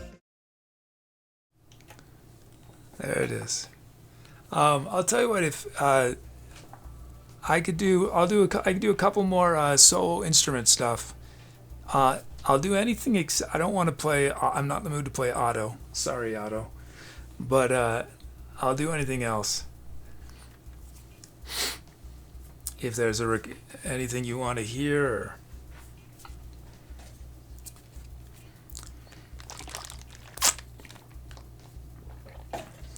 kazoo. Of course, it's the meme instruments. I'll do a little kazoo. I don't think this will make the album, but we'll do some kazoo. Oh yes, thank you, Meaty. I've got a new YouTube channel, and it's called Tommy Nomadic, and it's going to be about my. There'll be some music, but it's more of a travel variety show where I go around and just create stuff in weird random places and go on hikes and camping. And I thought I was moving into a van this month, but the van market is the worst it's ever been. But I'm going to be doing some car camping and stuff. So yeah, if that intrigues you at all. Is a vuvuzela a kazoo? No. So this is a kazoo. This is a kazoo. This is the vuvuzela.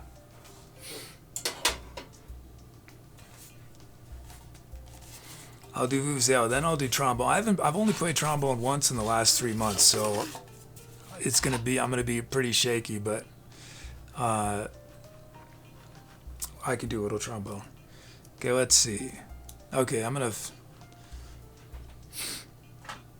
I like to get into performance mode, so I'm gonna turn off the lights like last time.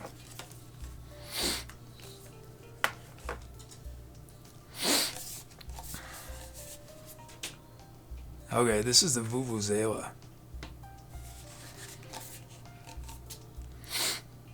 Musical Cure says car prices out, yeah. So vans, full-size vans, as of I think last week, are the only class of vehicle that have gone up every single week for I think 62 weeks. Used prices have gone up. Meaning a van that would cost like 20 grand a year ago used, that same van is going to be like 30 grand. Okay. Anyway, let's see. Okay, here's some vuvuzela. I'm going to cut to black for a second.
It's not a. Why is that still showing reverb?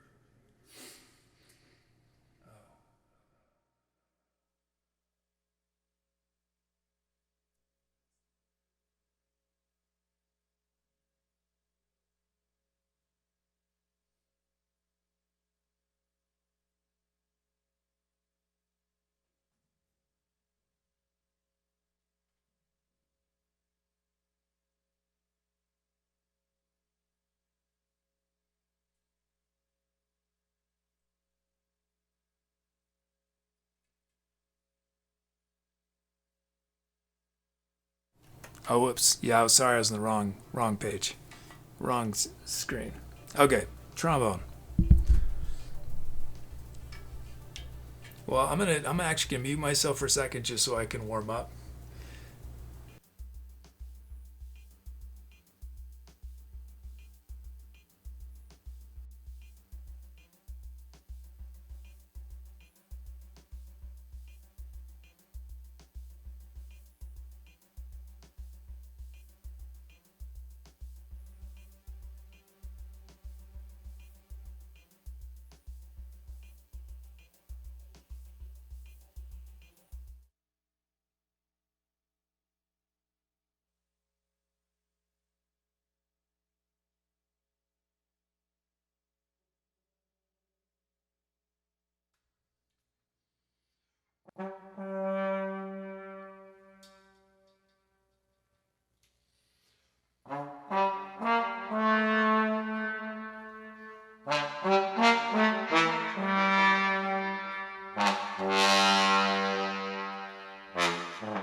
Oh, yes. I already put it away.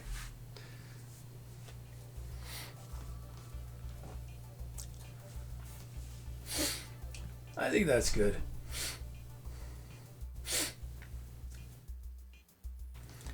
I'd play the nose flute, but I got the sniffles. Doesn't work when you got the sniffles.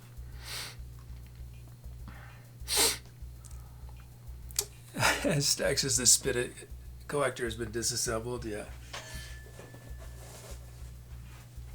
Excuse me.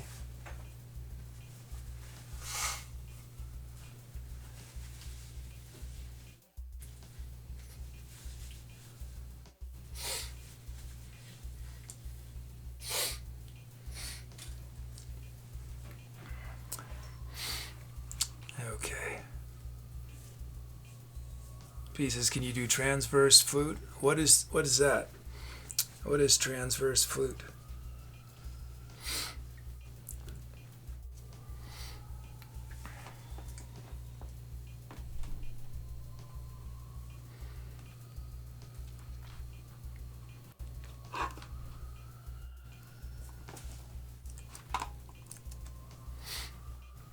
Here, why don't I come up and sit down?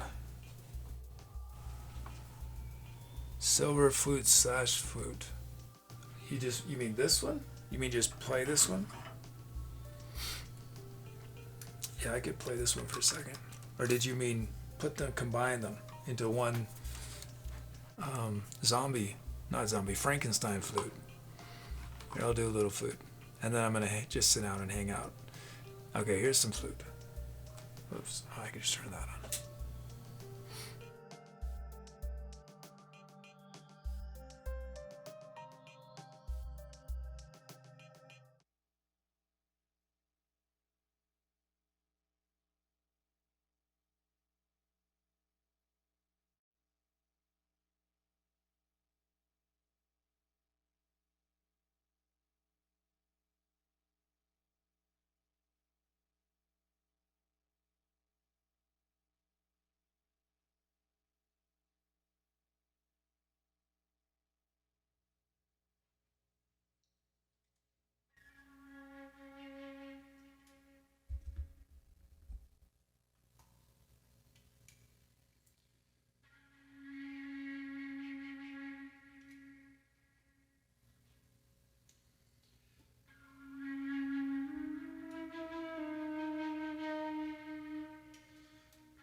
There we go.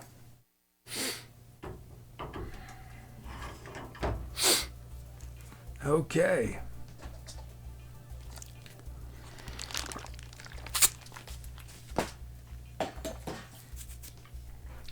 Yeah, let's hang out for a little bit. Oh, thank you, Chills.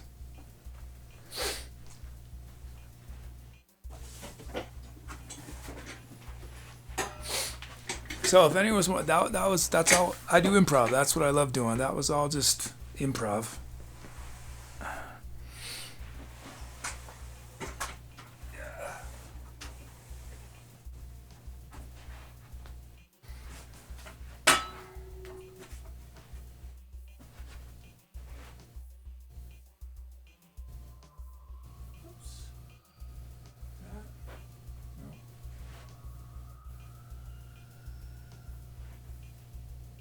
Roughly.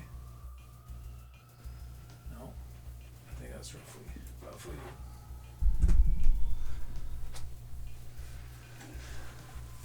Oh, I gotta turn it too.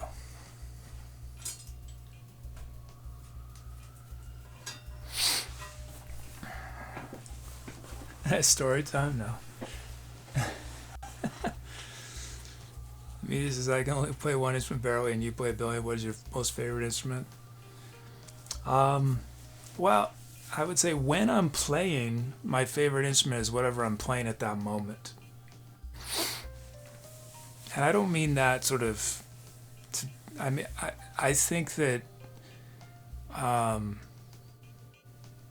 the reason I play a bunch of instruments is because every instrument it lends itself to expressing certain things. I mean, you can put any emotion through any instrument, of course.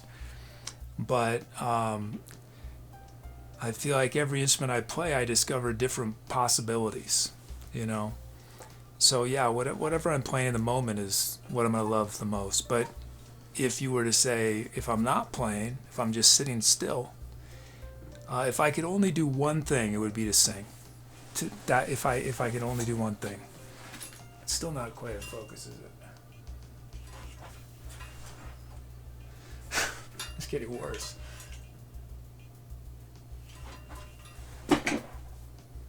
That is good enough. I should be out of focus at my age anyway. So yeah, if I could only do one thing, I would sing. If I could only do two things, and the reason for that is that, you know, voice is just coming right out of our body. You know, it's the most direct experience for me as a musician is to sing. If I could only do two things, it would be voice and guitar, so I can sing and play at the same time. If I could not sing, and I could only do one thing, I would probably do saxophone. And the reason for that, I love air. I love the expressiveness of breathing.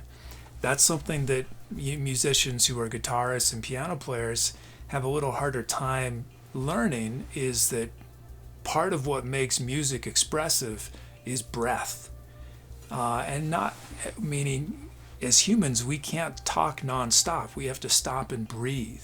So whether we're telling a story, when we're talking, there's a natural shape to it that is shaped by our breaths, where we have to stop and breathe again. And so that's really important to me expressively, is having something where what's powering it is breath.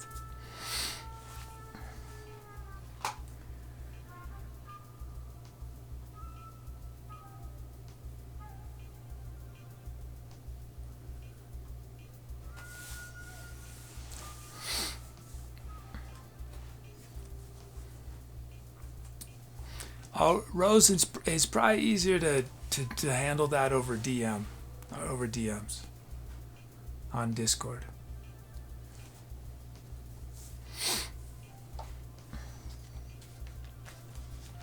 But I'm probably not going to do a practice stream until I get Tommy started again, or get Tommy Pneumatic started on YouTube.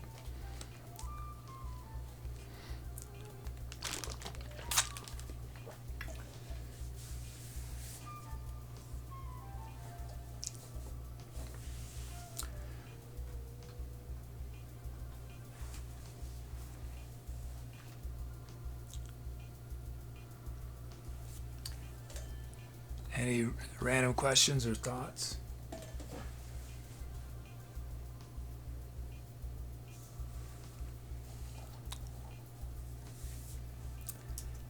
I'm dreading the technical thing I'm facing.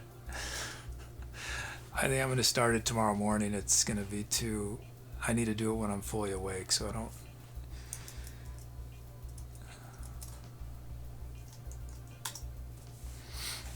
Because I found out my vocal range this week, I'm somewhere between D2 and B3.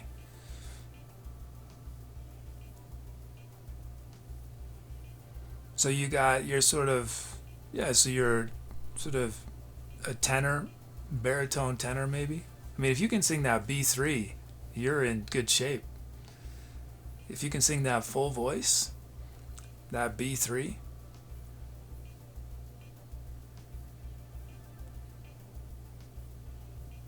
that's high.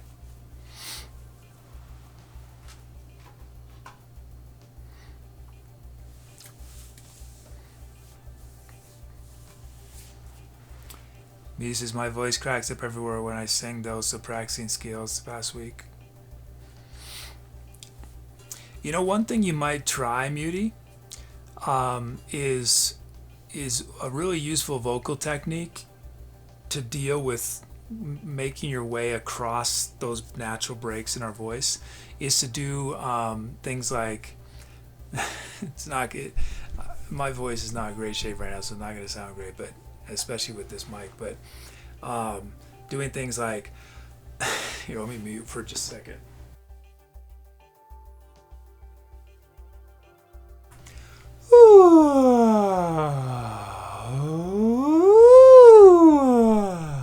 You know, doing it really light and sort of, and you can do it loud, you know, with fuller voice, but just letting your voice be very sweepy, you know. That's a really great way to warm up, to do exercises using sweeps as opposed to scales are awesome too, but you know, you've seen me probably do lip bubbles and stuff. That's a great warm up. And you see I'm sliding around. I'm sort of warming up my voice in different directions. Rose says, do you use your diaphragm a lot with singing? You're supposed to. You're supposed to. I was from a technical point of view, I'm not, you know, from a musical point of view, it's a different thing. But from a technical point of view, I was a much more polished and proper singer, you know, 15 years ago than I am now. But if anyone who hasn't heard me talk about before, there's a difference between technical skill and musical skill. Those are different things. If the only thing that mattered was technical skill, then most genres of music would not exist, because everyone would just listen to a few genres that require extraordinary technical skill. But fortunately, that's not the case. And we have a huge range of music that requires different levels of technical skill, but all music requires the same expressive emotional skills.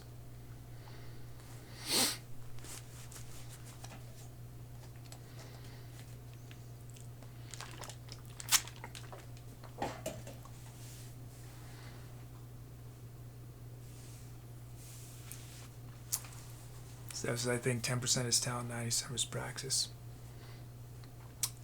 Yeah, learning an instrument is one of them. Is one, you know, it depends. You know, if you want to play, say, in a symphony orchestra, right?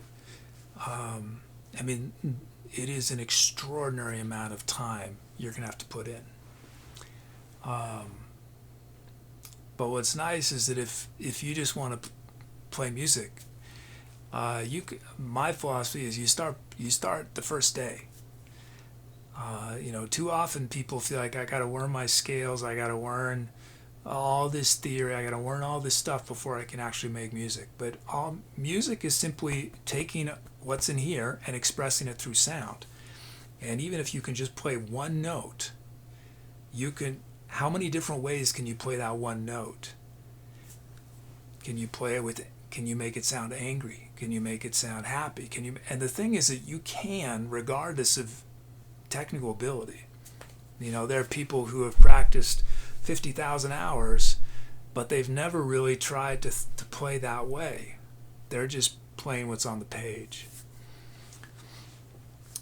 And so, whereas you can have a 4-year-old just with 2 fingers on a piano, or their fists, and if they're putting emotion into it, maybe we don't want to listen to it, but that doesn't mean it isn't an expressive and therefore valuable thing, especially for the 4-year-old. I'm sort of I'm rambling a little bit. He says, one thing that really helped me is you saying falsetto is like yawning. Once I understood that physically through the resonance in my head, I found my throat, voice, and chest. I'm a throat talker and singer, so it's hard to shift up and down, but head voice is like yawning. Yeah, it's very open. It's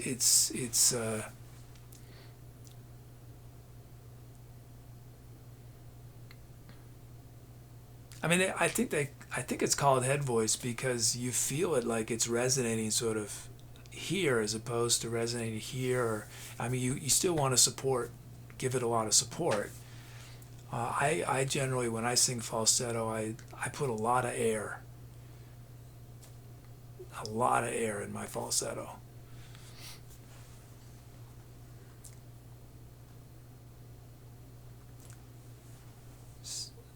I'm not sure how to say your name. Is it Stekapfel? Am I saying that okay?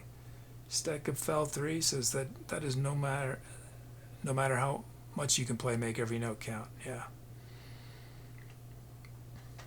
I've told this anecdote before, but I remember I played in a festival jazz group, a long time ago, and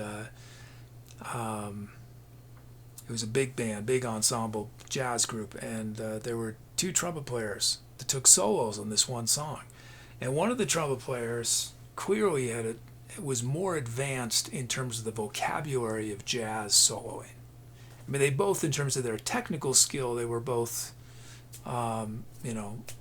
great, very advanced trumpet players. But in terms of improvising in jazz, one of them was far more advanced. He went up, right? The kid who was more advanced,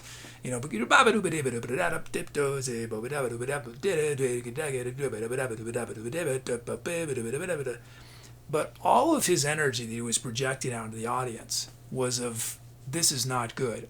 I'm not enjoying myself. I'm unhappy. His body language, he was just sort of, and then when the solo ended, he made this sort of like very visible, angry at himself or something, right? But if you were to just write down what he played, it was, very impressive. Then the next trumpet player came up, and he just went, and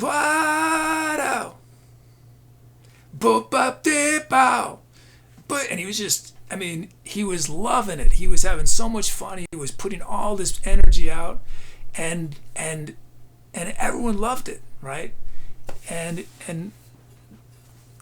to me, it was just that I was, how old was I? I was probably like 16 or 17 when this experience, and it just sort of just really illustrated how what matters is what you are giving of yourself, not what your fingers are doing, not what your intellectual abilities are related to the music, but how much of yourself you're giving.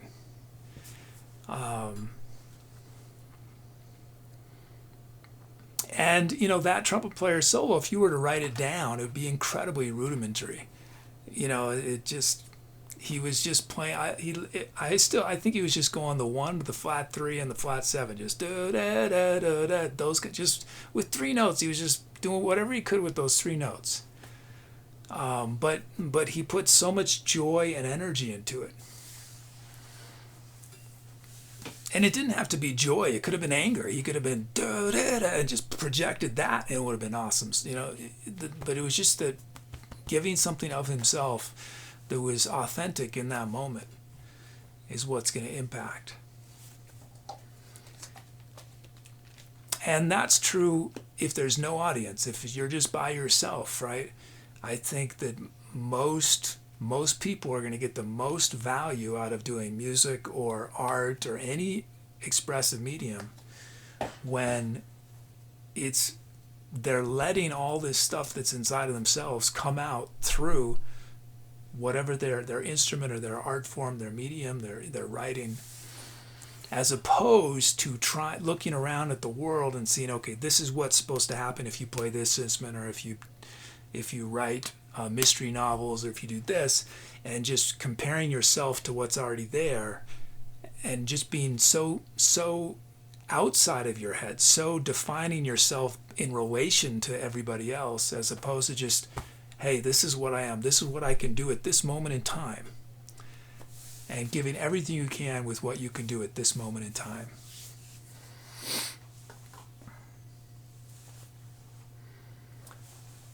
Oh, thank you. Thanks, Big Child, for gifting a sub to Hug Queen. Roses, do you have any tips on how to train the diaphragm? I've been trying to practice my diaphragm again. I mean, one of the reasons my speaking voice has been, so raggedy for the last couple of years is because I'm not supporting anymore.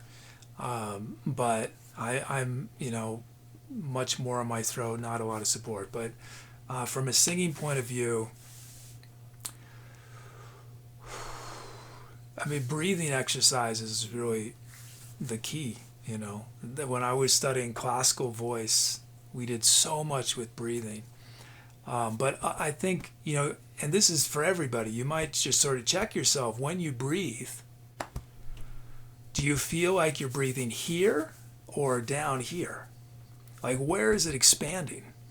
The expansion should start down here at your belly.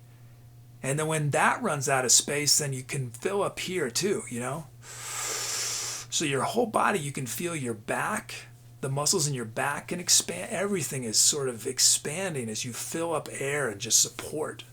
And it's just, you'll feel this incredible strength in your core when you're breathing down to your belly. I mean, I remember a teacher talking about, breathe to your feet. Don't breathe right here. Breathe all the way down to the ground. Connect that air with the ground. And starting to think, it's funny if I only studied voice with one classical teacher, so I don't have a lot of comparison between, but I'm imagining she came from a classical tradition, and people in classical tradition there's generations of knowledge that they're passing on because they had a teacher who had a teacher who had a teacher who had a teacher who had a teacher, So I'm betting that she's not doing crazy random stuff, but so much of what we do singing is sort of abstract, because with an instrument you can hold it, right? You can point, oh, you're not putting your finger in the right place, or you can. There's something visual we can see. With singing, we can't see the instrument, right? It's hidden away.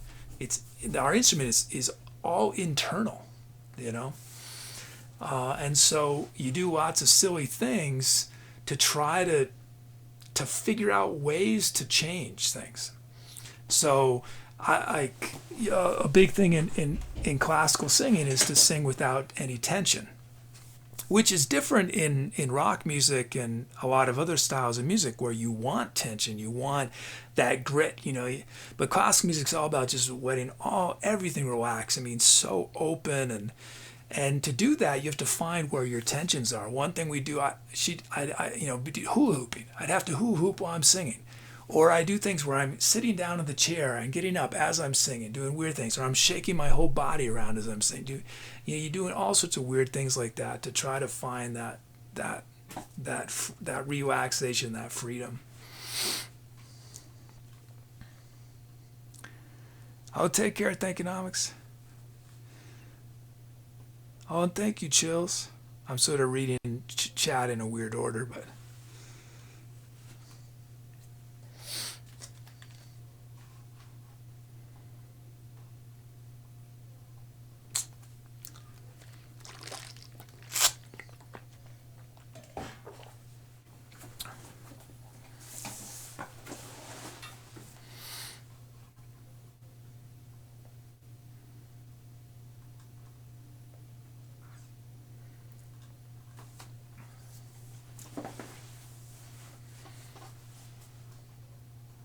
But I think one of the important things about being able to sing or play any instrument is I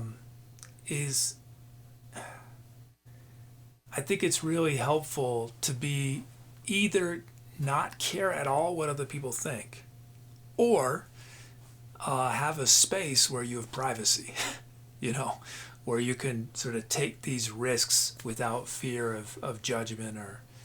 Um,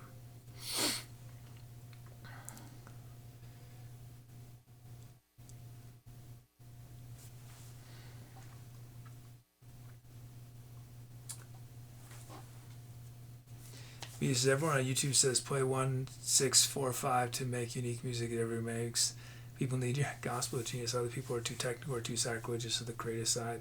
But you could create 1,000 kids that see you as inspiration to play music because you make it so accessible without surrendering.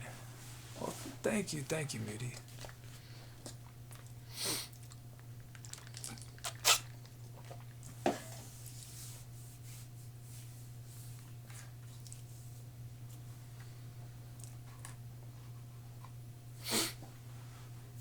Well, one of the things I want to do on the, which I did in the first episode of Tommy Pneumatic, I want to keep doing the sort of creative moments where I talk about creative process and working through obstacles.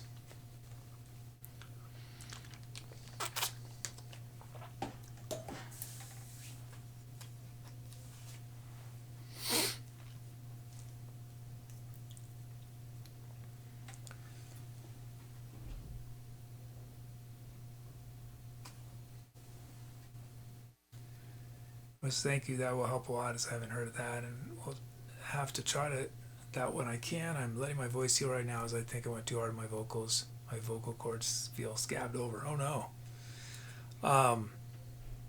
Try doing the lip bubbles that I mentioned. Lip bubbles are pretty gentle on your voice. You know.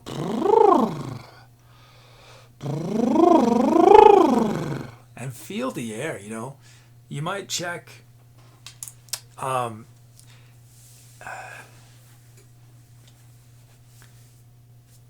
You know, some people when you talk, there's almost no air, right? Which, you know, it's not a good or bad. It's just a thing. But you can try to talk with more air, right? How can I say it? Can I do this? You can talk with a very breathy voice, where the air just tumbles out of your mouth. And not that you want to actually talk like that in most situations, but it's an interesting experiment to just sort of feel what it's like to have more air just coming, you know, through you as you talk.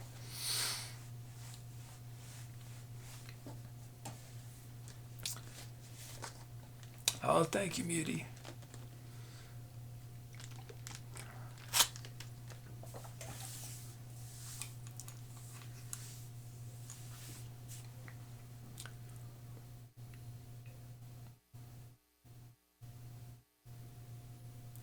But you know, I think one of the amazing things about doing art or music or anything, when you look at it that way, that it's an expressive medium,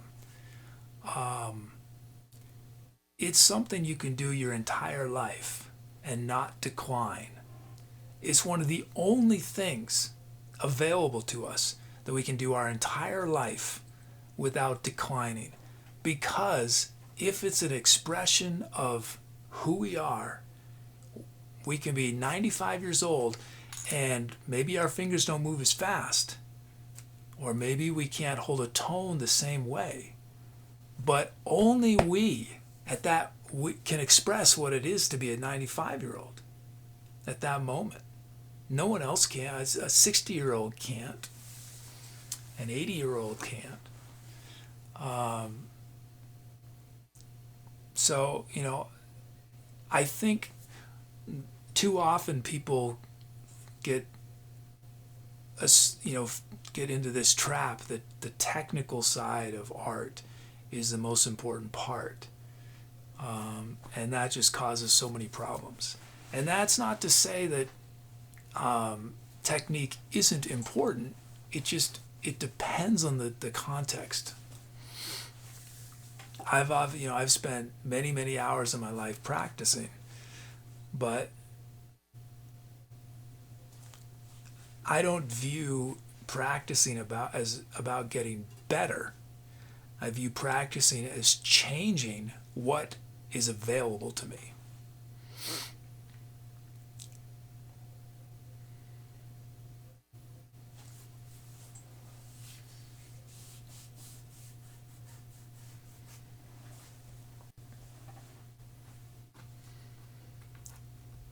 Any last questions?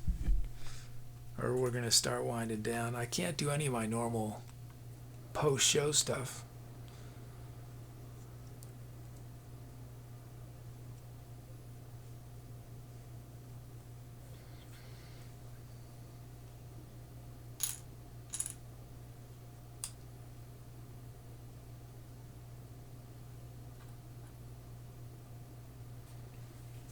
Uses technique and knowledge just a roadmap for when you get lost. You can still find your way out. It might not be conventional. That's how great art movements happen.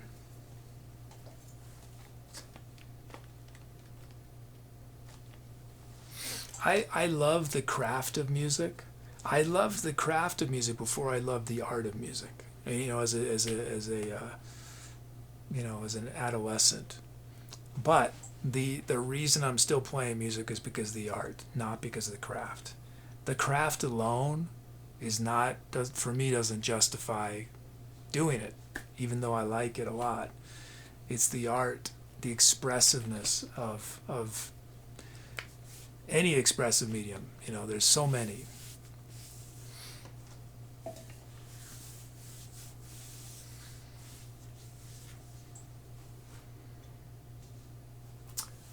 Oh, thanks so much, Steckenfell.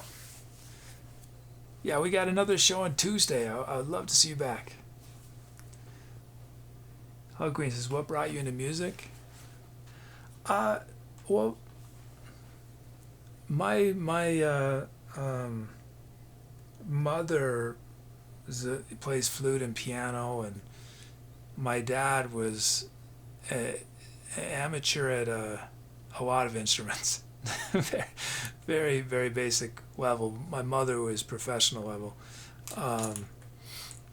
So my house was filled with instruments, and there were pianos, and so it was just sort of it's what a lot of kids do in elementary school. You just play an instrument, right? So I just did it because it was another activity. It was like playing baseball, which I did, and it was just another extracurricular. But for me, why did I embrace music so the way I have is I had some really tough things, like almost everybody, but in adolescence, several very difficult things that I didn't know how to deal with, and music performance specifically is I think it's just an incredible way to deal with emotion when you don't have any other way to deal with it. Music improvisation is there's very little stuff that's like music improvisation. There's maybe dance, and I've seen a little theater stuff, but almost every art form, and most music for that matter, is done in a way that's not really real time, right? I mean, if someone's writing a novel, or painting a picture, doing a sculpture, there's all this time that goes into it, but the final product, you don't see the hours that went into it, right? But improvisation, the time it takes to make it and the time it takes to experience it are exactly the same. And to me, that is like life. Life happens in real time. Life, we don't get to spend, we don't get to hide in a little box for 20 years, learn everything, and then pop out of the box and get a job that day and get married and all this stuff, boom, like that. No, it happens in real time. It's, up and down, and you can't plan. It just, things happen, or you make plans and it doesn't work out, and so you go in a different direction. So for me as an— not knowing how to deal with emotion and the stuff I was going through, So I discovered music, and improv specifically, where there was total freedom. And whereas in life, it's awkward in most instances. If, say, you're on a street and you just start crying, or you start shouting, right? As soon as you walk on the stage, you're allowed this extraordinary freedom to be. People want you to be expressive. People want you to let go. It's very uncomfortable to watch a performer who's nervous or is in their head and is, because they're breaking that. I feel like one of the gifts that we get when we see a performer, a musician, live music, is freedom. We're getting to experience the freedom that they're feeling. They're sharing that with us.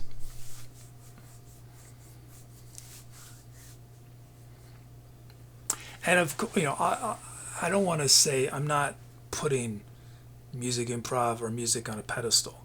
I'm just saying, for myself, those specific qualities of it were the right thing at the right time that I needed.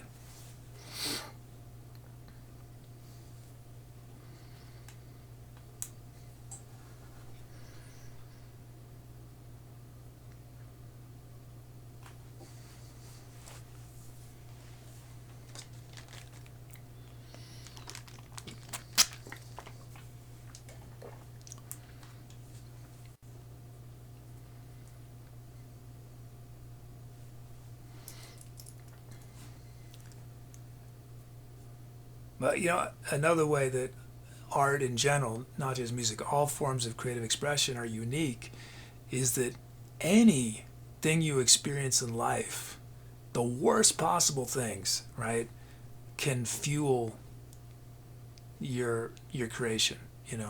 Whatever it is, it doesn't matter what it is. It is raw material you can use to express something that only you can express.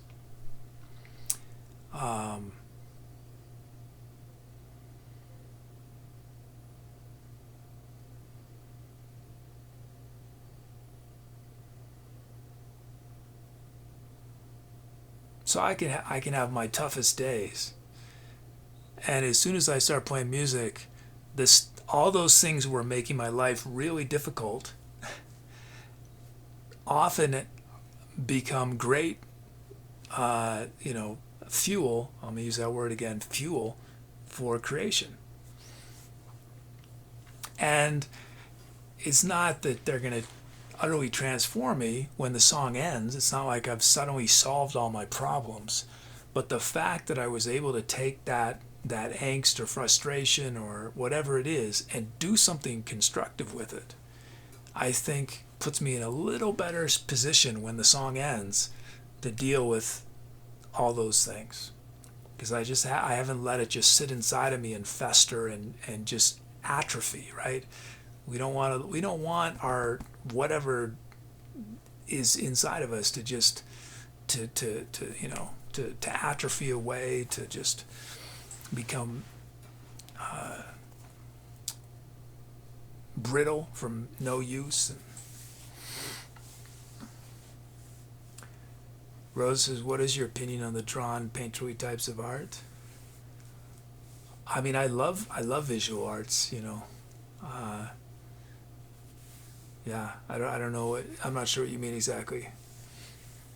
I mean, I was drawn more towards music, obviously, but I have done stuff in visual arts, some.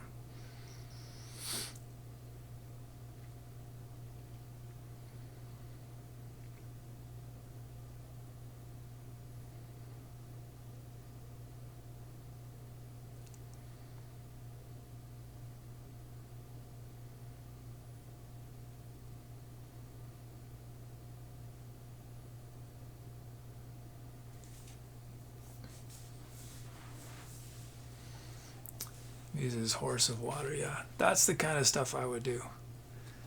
Melodies refer. I did some work in China. I don't know, 6 or 7 years ago, and I was in this park. It was in July. I think it was July. It was incredibly hot, in Beijing, very, very hot and humid. And there's this elderly man who had a water tank on his back. I'd never seen this before, and I haven't seen it since. I don't know how common it is, but he had a water tank, and he had this hose and this long sort of spigot or something. I don't know, and he was drawing with water on these. It was sort of, I was in a sort of a touristy type of area. I think it was near some temples or something. I don't remember exactly where it was. So these big open spaces, big huge expanses of concrete, and he would draw these giant. And what I saw him draw was a horse. He drew this horse, and what I loved is that by the time he finished the horse, the last line, the first line of the horse was almost faded away. And I related to that so much, because that's, for me, what improv is. Improv is about the moment. Whatever happens is what happens. And I think it's part of the ability to, I think, embrace the improvisational experience is letting go of, is not caring about, is letting it be ephemeral, right? That drawing of the horse is ephemeral. I mean, once it's gone, it's gone. I mean, you can take a photo of it, but a photo is not the thing, right? It's not the same thing.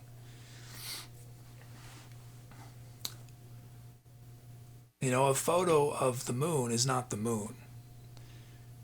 It's cool to have a photo of the moon, but it's not the moon.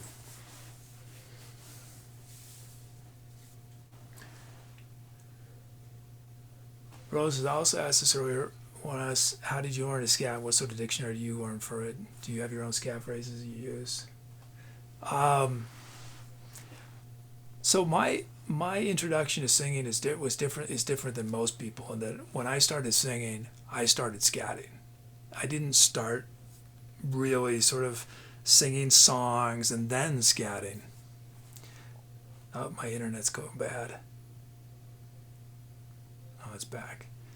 I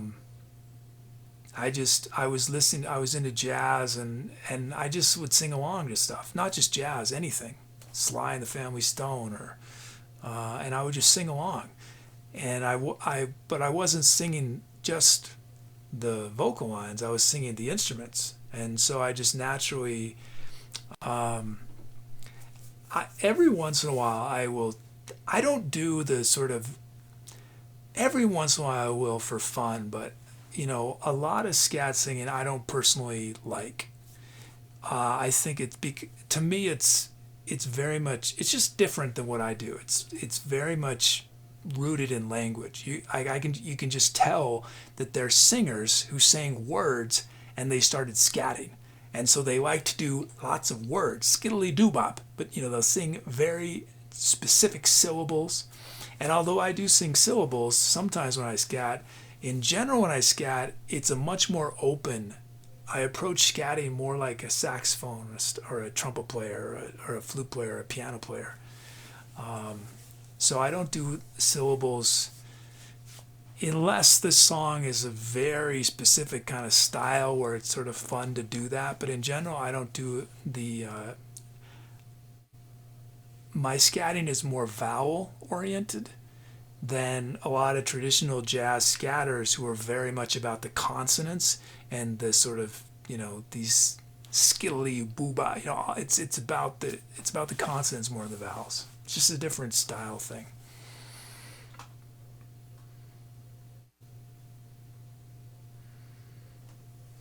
Music of photo is not experience, it's a documentation of someone else's experience.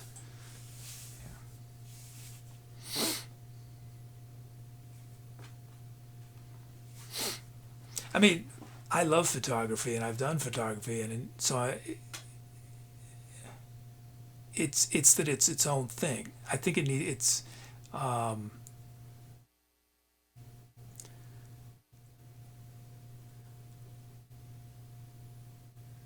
so I guess what I want to clarify is that when I say that a photo of the moon is not the moon, it's not that I'm saying that the moon is superior.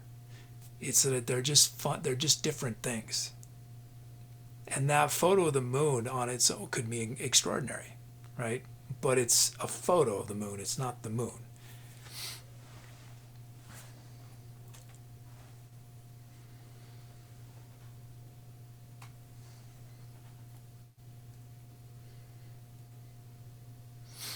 So what I think about criticism, I don't mean criticism like you're, you know, you're the worst Twitch streamer ever. I don't mean that. I mean criticism, art criticism, where people will intellectualize about a painting or a song. To me, that's the same thing.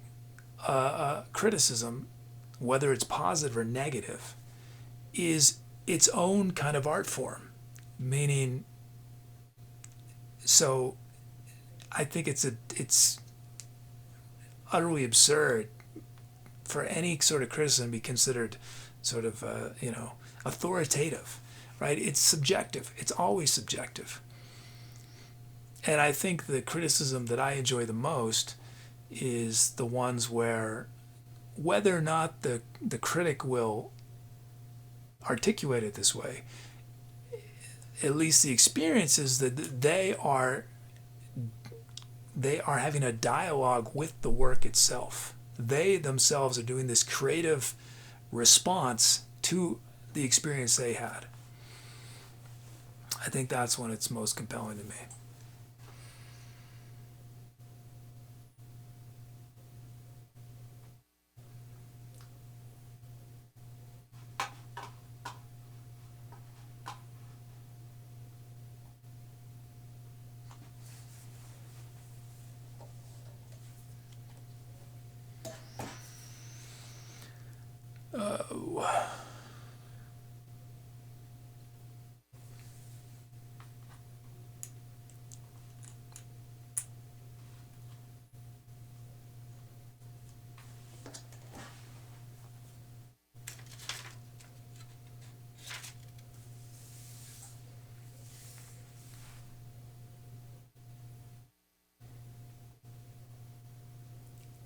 Because I'm a fair critic. If a 4-year-old played me music, I would say you sound like a 4-year-old.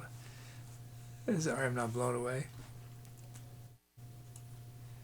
Rose, any plans next week you want to share or keep it under wraps? Well, I'm hoping. I mean, we'll have Tuesday, Saturday show, of course.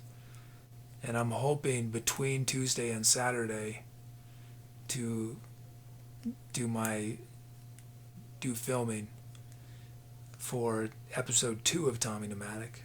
If I am able to do that, then we'll release episode 1, which is already finished and many people have already seen. We'll release that on Saturday, and then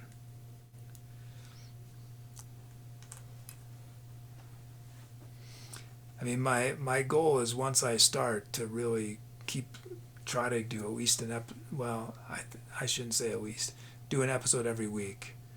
I mean, inevitably weird things will happen, but YouTube is all about, consistency. So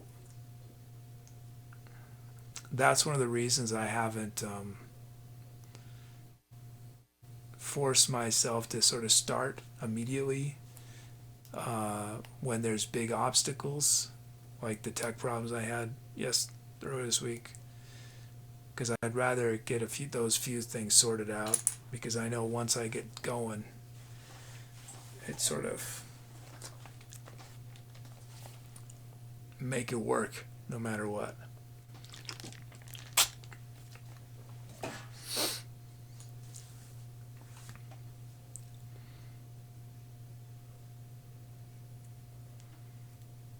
Oh, you might be doing some traveling, Rosen? That'd be fun.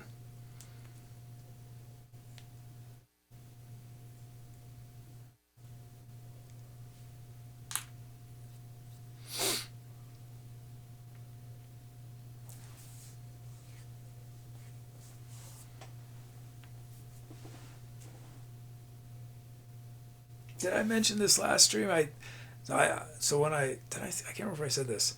So I think when I'm making Tubi's new head, I know I did say this, didn't I? I think I might do a video about making Tubi's head, And I think it'd be funny if Tubi's having a conversation with itself, like the new head and the old head. That might be fun.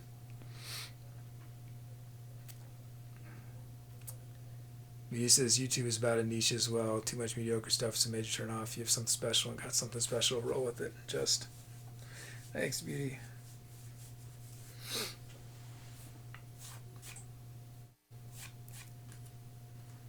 Yeah,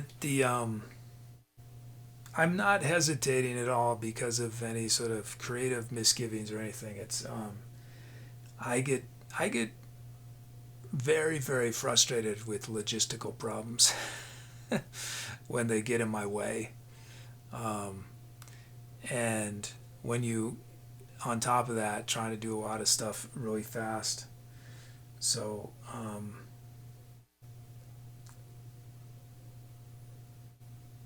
I think it's worth spending a little time ironing out those details, which I mostly have. And I mean, I was furious. I was furious on Thursday with these problems I was having. I was furious.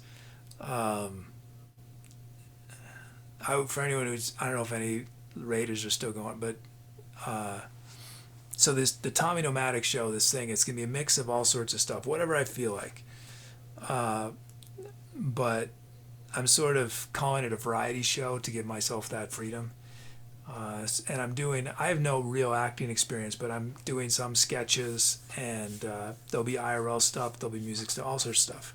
So anyhow, I'm trying to film this sketch, and one of the characters is very dynamic, so it takes energy to do this character.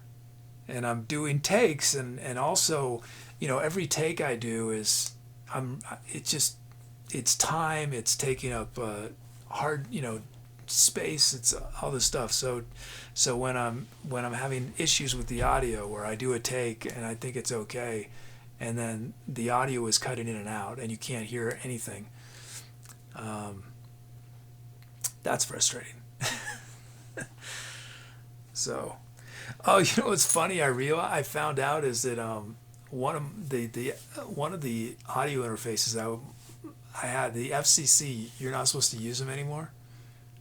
So they've shut down that bandwidth. You can't sell. I have this audio interface that'd be great to sell. I have meaning to sell, but it's illegal to sell it, apparently, because it operates on bandwidth that's no longer available.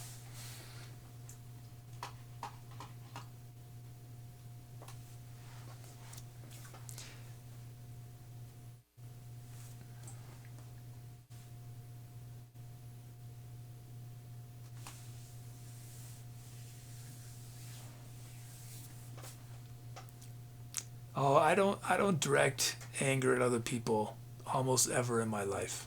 That's not my. Um, I'll direct it this way, but I don't really direct anger at other people. Almost, I mean, very very rarely. Extremely rarely. No, the source of all my problems is me, not other people. So I don't have a lot of reason to get angry at other people, because I'm the problem.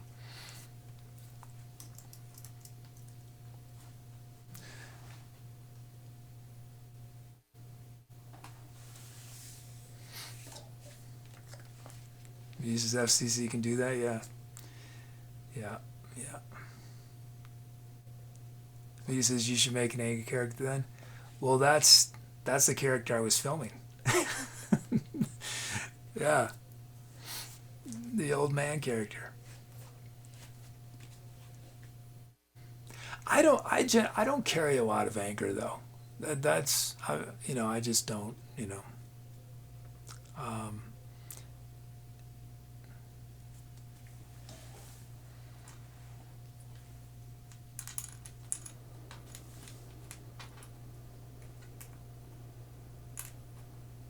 I tend to go in the other direction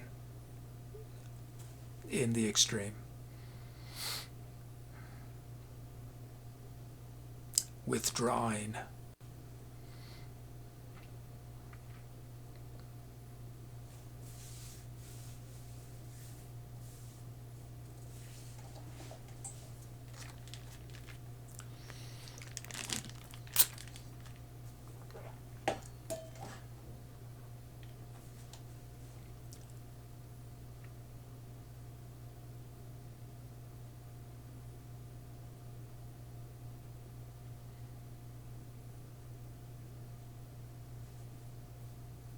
I think it's possible that part of that is just that I've had improv most of my life as a way to just let things out, you know.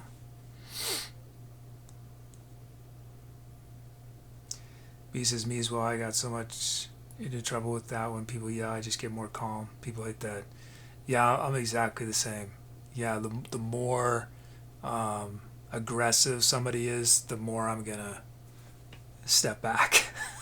Yeah, I'm not gonna get it. I don't know that I've gotten in a shouting match with somebody, you know, since I was a kid, you know.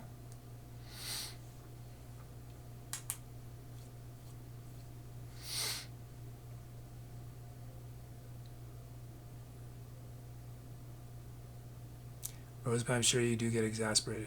I get exasperated. I get exasperated about technical stuff. Yeah. Like I said, I was furious. I'm not saying furious in a comedic way. Okay. I get very angry when my creativity is being blocked by something. Unreasonably, probably, you know.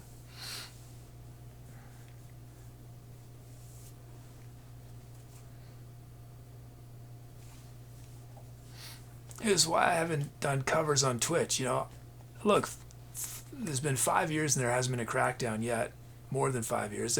I still think there probably will be eventually, but I'm just so, the thought of having to deal with legal stuff over creative. I just don't. I can't. It make me so angry. So I just avoid it. I don't want to be in that situation.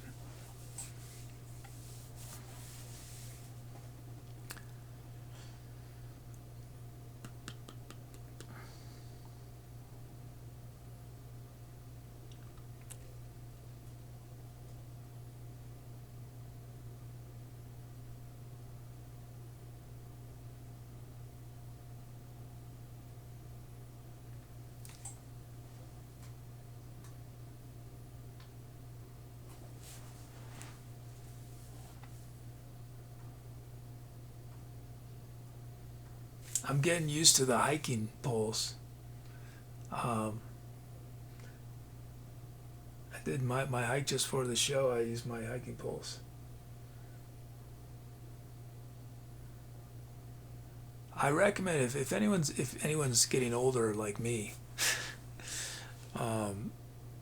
it really feels so much safer to use hiking poles. But I recommend watch a bunch of videos on YouTube if you ever do it, just because there are correct and incorrect ways to use them that will, you can injure yourself if you do it wrong. One of the biggest ones that intuitively, most people, when you see a hiking pole, I certainly would have done this if I hadn't seen a YouTube video. I see this, right? And I think, okay, I'm going to put my hand like this. That's wrong. Because if you fall, look where your hand is. If you let go, you've got two straps that could break your hand. You've got this that can jam right into here. All these things are bad. If you go underneath, right, if you reach up, okay, as soon as you let go, you got freedom. So that's a very important thing. Very important thing.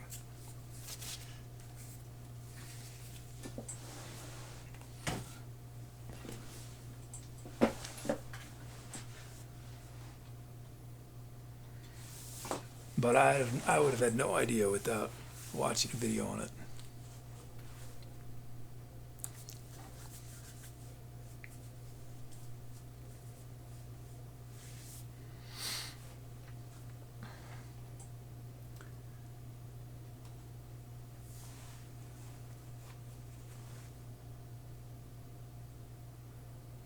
Oh yeah, thanks Rosen on the animation stuff. Yeah, yeah.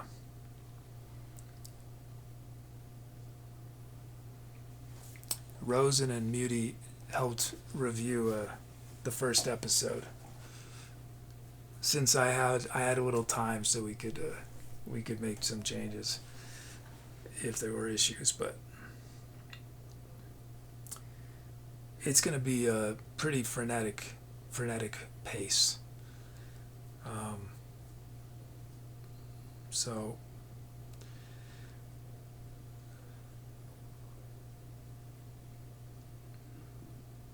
they'll just be, I won't be able to fix most things in the long run,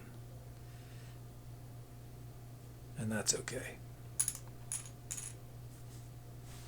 But as frustrating as the filming was on Thursday, I still enjoyed it overall. I think, I don't know, I'm feeling optimistic. I think I enjoy filmmaking more than I enjoy music production. Now, music improv is light years more than film production. Like, you know, that's my heart. It will always be my heart, is music improv. But in terms of the slow, tedious aspects of music production and film production, I think I prefer film production of the two.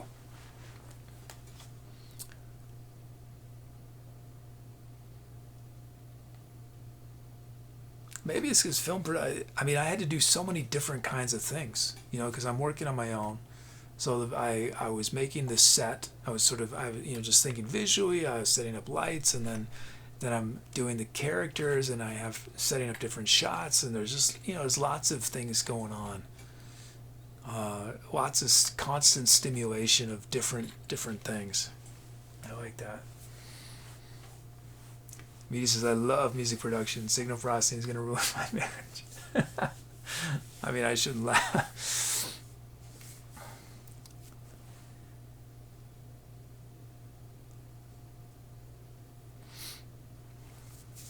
Yeah, just make sure there's time for Mrs. Muty.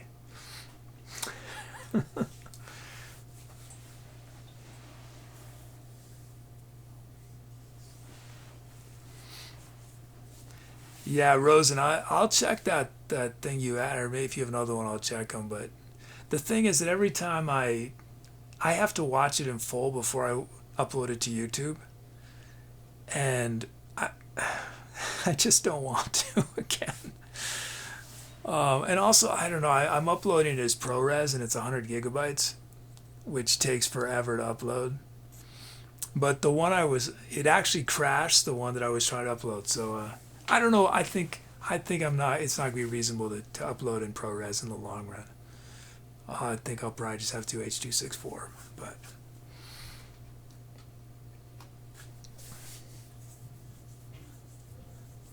Rose, just make sure you know where the fishing pole is. Went from chest to right leg, then gone. Yeah, there'll be lots of continuity issues. Yeah, I think which might be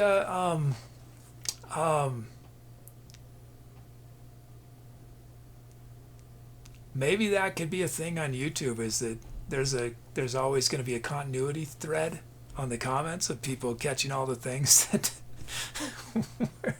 You know,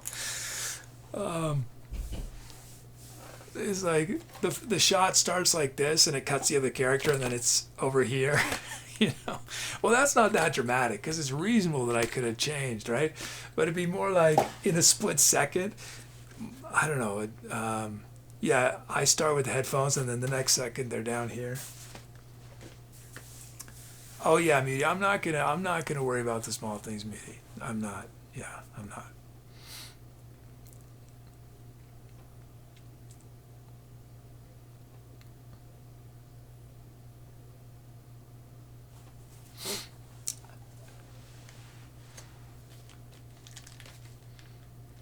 I do fret about the big things though. Like if the audio is not working at all, that's a problem. If every once in a while there's a little scratch or something, that's gonna happen. I mean, I'm gonna be doing a lot of stuff where I'm wearing lavalier mics, and lavalier mics, it's, you know, you hear the sound of clothing, and there's no way around that. The only, you know, how does it work in big films is they'll have someone with a boom mic, because then you don't have to deal with the clothes rustling. And often and usually on film sets you'll do a lav and you'll do a boom mic, and you can mix them, or you can make, but then on big budget Hollywood movies, they will redo the vocals later.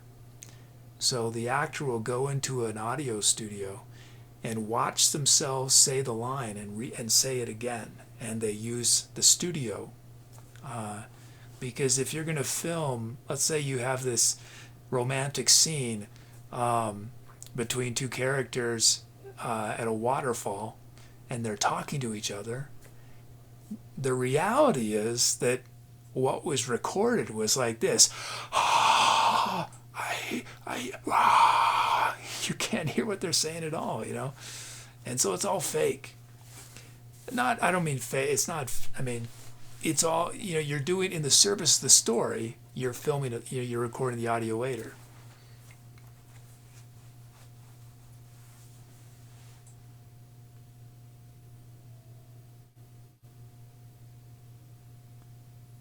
You hear the dombro?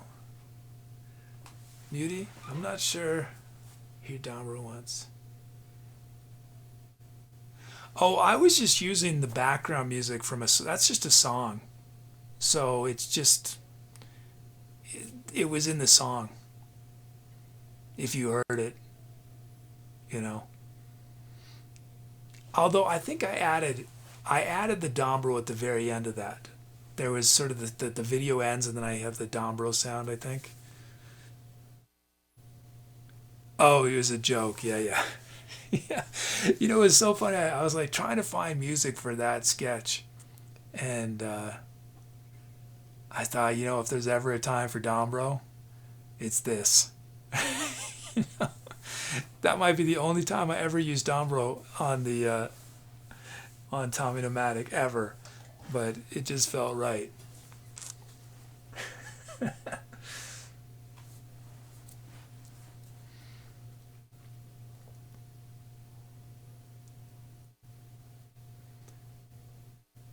Rose, and I appreciate that. I don't know that it'll ever be realistic. I'm just doing so many things and I'm working so fast. I think it's just there's gonna be issues. You know, on the shoot I did yesterday, I mean on Thursday, I was having to switch costumes multiple times because there's two characters, and I couldn't. Ideally, right, you do all your shots for one character and then all your shots for the other character, but you can't do that if you have a lighting set up, because I can't. You know, it's easier to change outfit than to change lights. And then the other issue is that I have a shot where both characters are on screen at the same time, and I can't move the camera. I have to be very careful, because if the camera moves, I can't make it seem like there's two of me, right? So yeah, I appreciate that, Rosa, but I don't know if it'll ever be realistic. So that's the kind of rough around the edges that it's just going to happen. He says, love the tomato section and the closet section is my favorite part. So genuine how you say it was best time of your life.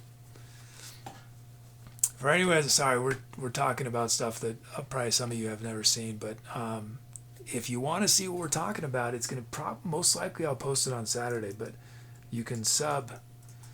Although here's a little secret. Social media doesn't care if you subscribe anymore for the most. Well, it started with TikTok, and I think YouTube's doing it too. Just because you subscribe, they've realized that it doesn't mean you necessarily want to watch the videos. So if you actually want to watch my videos, you have to watch them. Just subscribing doesn't guarantee YouTube will ever show them to you. But anyway, in the video I'm explaining why I'm planning on moving into a van.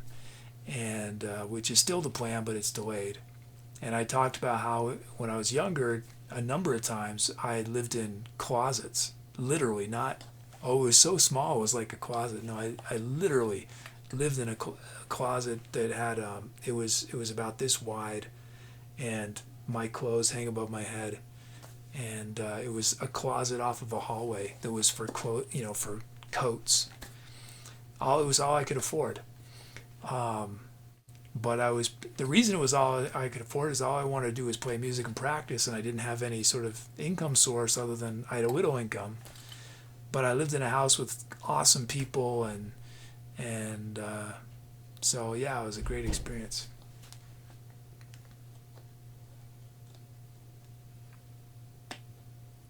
Oh yeah, thanks, Rose. Yeah, Tubi, I forgot. Tubi doesn't work.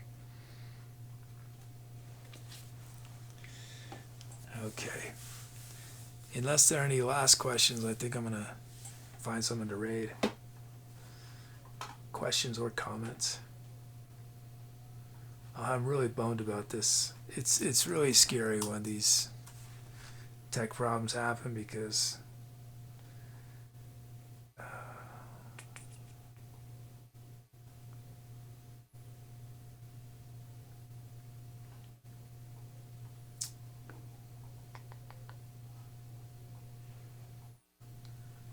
the nature of my setup, it's not something you just snap your fingers and everything's back to normal. That's why there are IT departments, whole departments dedicated to managing complex software.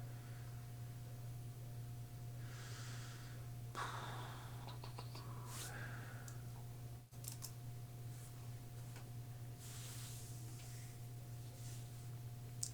mean, this is question, are you a geologist? You rock.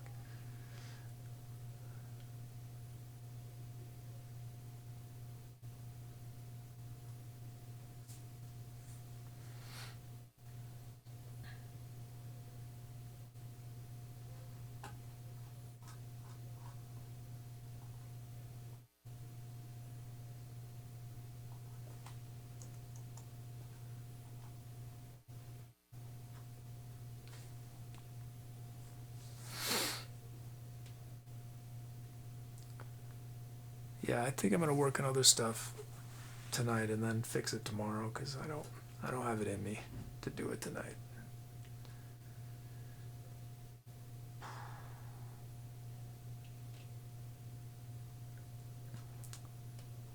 Synthwave. Check that out.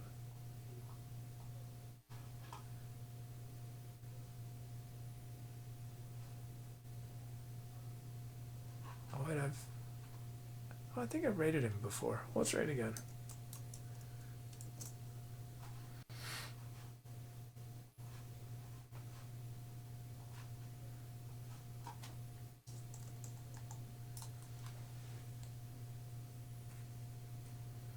Oh no, we're definitely gonna do a show on Tuesday, Rosen.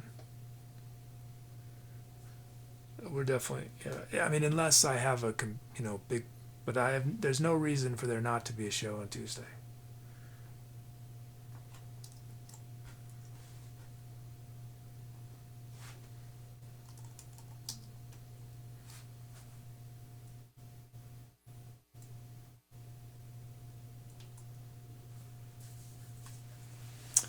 Thanks everyone. Thanks Beauty. Thanks Rosen. Thanks to Brucos. I'm not sure if Brucos still here. Thanks for the big donation and LV for the raid. Okay. I'll see y'all soon. Take care.